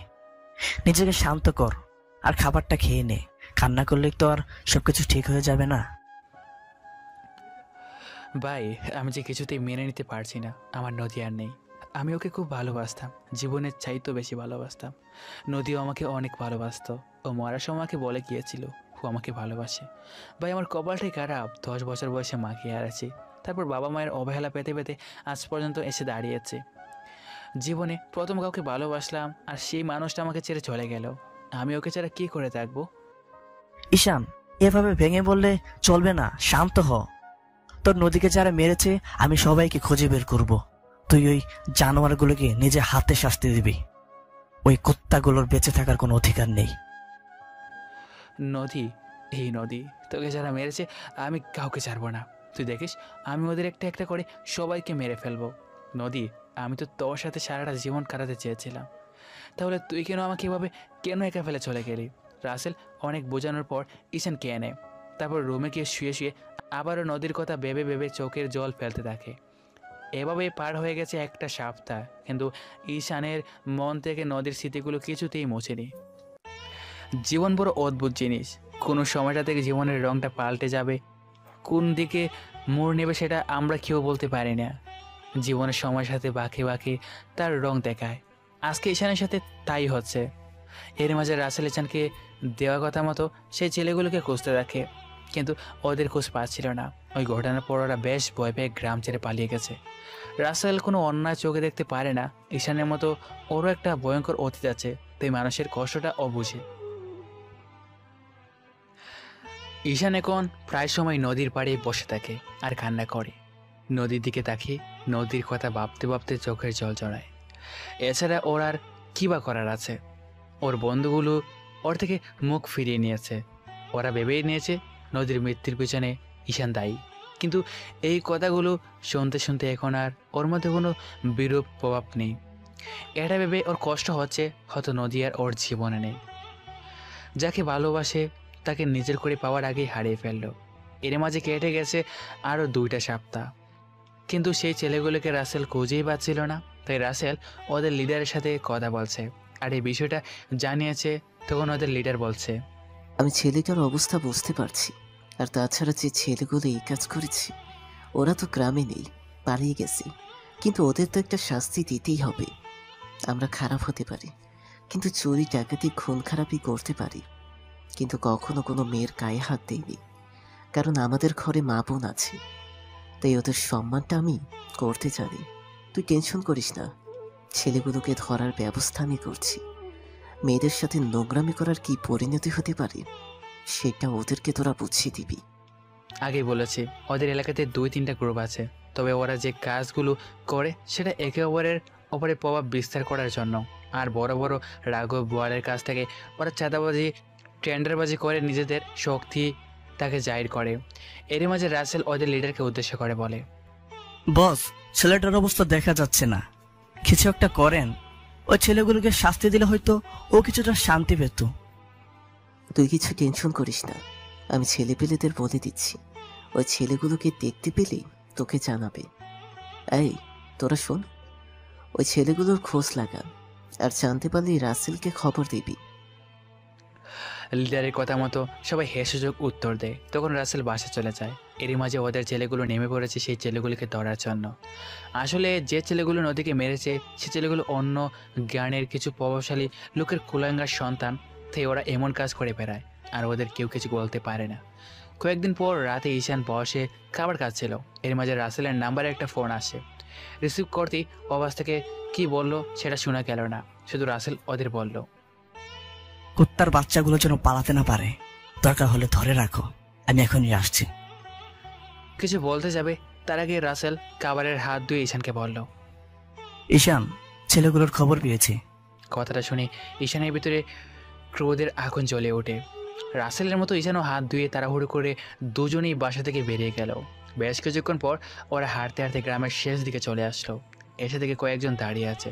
তখন ওরা ছেলেগুলোর কাছে যেতে ওদের ছেলেগুলো ঈশানদের দেখালো। ওদের দেখে একটু দৌড়ে সে ছেলেগুলো বসে আছে। তখন সবাই মিলে গিয়ে ওদেরকে চারপাশ থেকে ঘিরে ধরে। কয়েকটা ছেলে ওদেরকে অপেক্ষা করে চলে যায়। তখন ঈশান একটা ছেলেকে ধরে ফেলে আর এলোপাতাড়ি মারতে শুরু করে। সবাই মিলে ওদের ইচ্ছা মতো গণ দুলা দিতে থাকে, কিন্তু মারার সময় একটা ছেলে ওদেরকে উদ্দেশ্য করে বলে, আমাকে মেরে তোরা বড় ভুল করলি, এর মাসুল তোদের দিতেই হবে।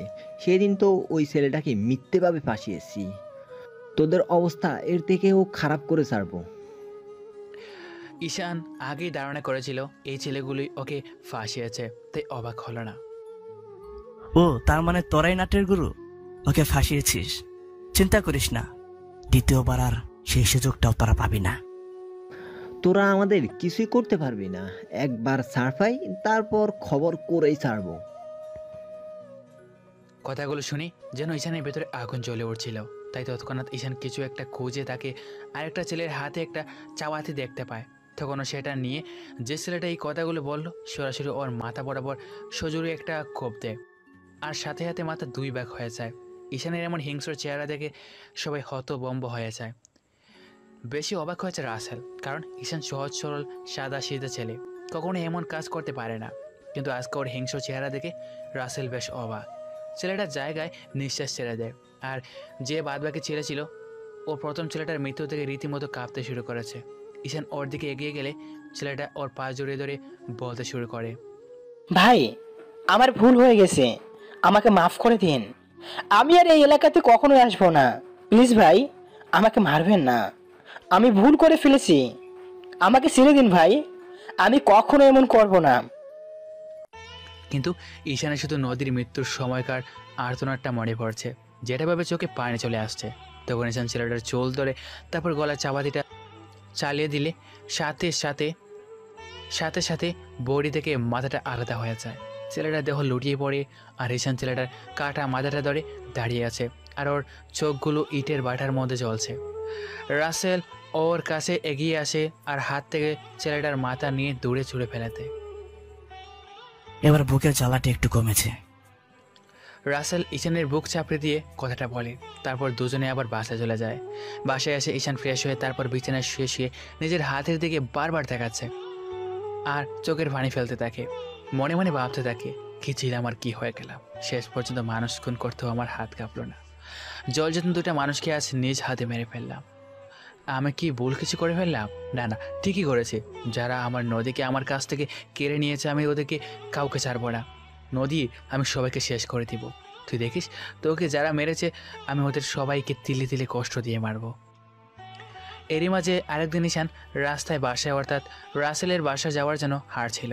এরই মাঝে খেয়াল করে ওই বখাটে ছেলেগুলোর মধ্যে আরেকটা ছেলে কোথা যেন যাচ্ছে।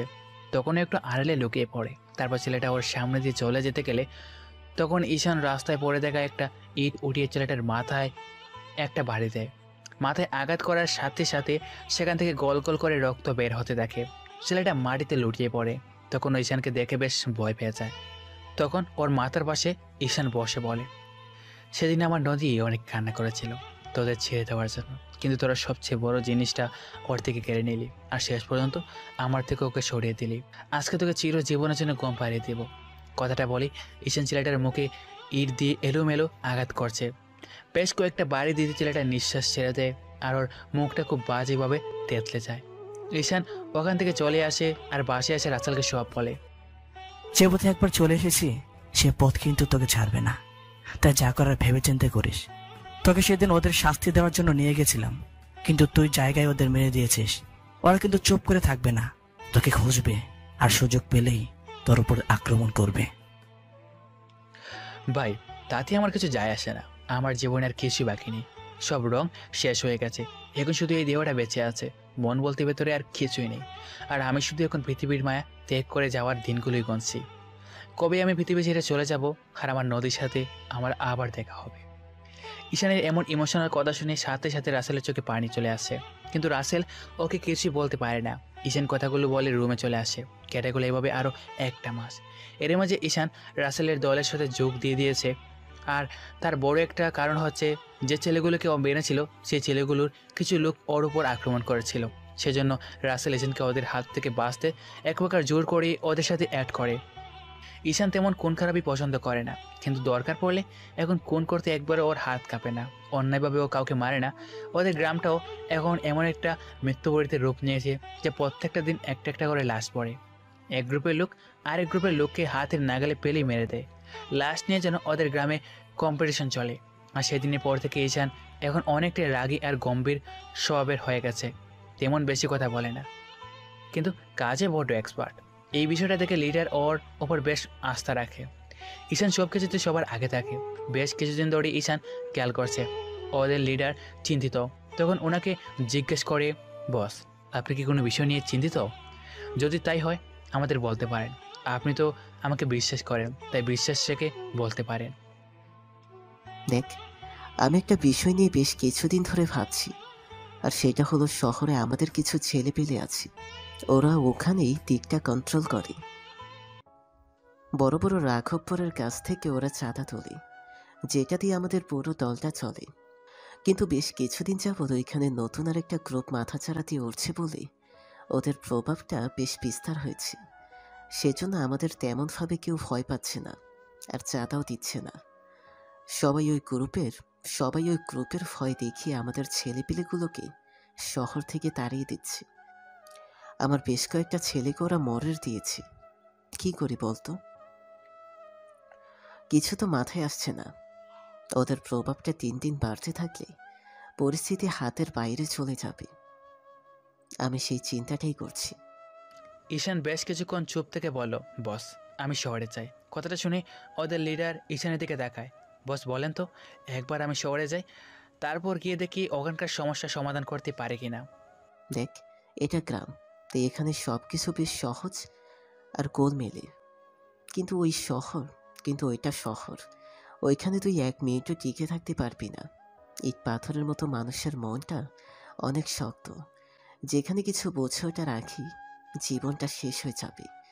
তাই তোর ওখানে না যাওয়াটাই ভালো। তুই এখানে থাক, আর আমি দেখছি কি করা যায়। বস, এভাবে চুপচাপ বসে থাকলে তো সমস্যার সমাধান হবে না। আর আপনার যদি আমার উপর আস্থা থাকে তাহলে আমাকে শহরে যেতে দিন। এবার রাসেল বলে, বস, ওকে যেতে দিন ওই গ্রামে। যতদিন থাকবো ততদিন নদীর স্মৃতি ওকে তাড়া করে বেড়াবে। আর যতদিন স্মৃতিগুলো ওর চারিপাশে ঘিরে থাকবে ততদিন কষ্ট পেতে থাকবে। ওর স্মৃতিগুলো ঈশান কখনোই ভুলতে পারবে না। ওকে শুধু চোখের জল ফেলতে হবে। আর জানি তো জনিও কতটা কষ্টের মধ্যে আছে। তাই বস, ও যখন গ্রাম ছেড়ে চলে যেতে চাইছে আপনি আর না করবেন না। আর আপনি টেনশন করবেন না, ওখানে কিছুদিন থাকলে ও সব কিছু শিখে যাবে। বস, আপনি একটাবার আমার উপর বিশ্বাস করে দেখেন। কথা দিচ্ছি আমি আপনাকে নিরাশ করব না। আর আমার জীবনে হারাবার মতো কিছুই নেই, তাই আমি আর কোনো কিছু হারাবার ভয়টা পাই না। বস, আপনি আমার জন্য অনেক কিছু করেছেন। আপনার জন্য কিছু করতে পারলে ভালো লাগবে। লিডার ঈশানের কথা বেশ কিছুক্ষণ চুপচাপ ভাবতে থাকে। তারপর রাসেল বলে, বস, ঈশান কিন্তু কাজে খুবই দক্ষ। আর তাছাড়া ও কোনো কাজেই ভয় পায় না। বস, আপনি ওকে যেতে দিন, ওকে একটা সুযোগ দিন। আর শহরে আমাদের কিছু ছেলে পেলে আছে, আর এখান থেকে কিছু পাঠিয়ে দিন। আর যারা শহরের পরিস্থিতিটা বোঝে ওরা না হয় ঈশানকে সবকিছু বুঝিয়ে দিবে। তাছাড়া ওই গ্রুপটা বেশ ভালোভাবে জেগে বসেছে, যার জন্য আমাদের প্রভাব আস্তে আস্তে কমতে শুরু করেছে। তাই বস, আপনি ওকে যেতে দিন। ওই গ্রামে ওর কোনো মূল্য নেই। তাই গ্রামে পড়ে থেকে সবার অপমান আর অবহেলা সহ্য করার থেকে ওর চলে যাওয়াই ভালো হবে।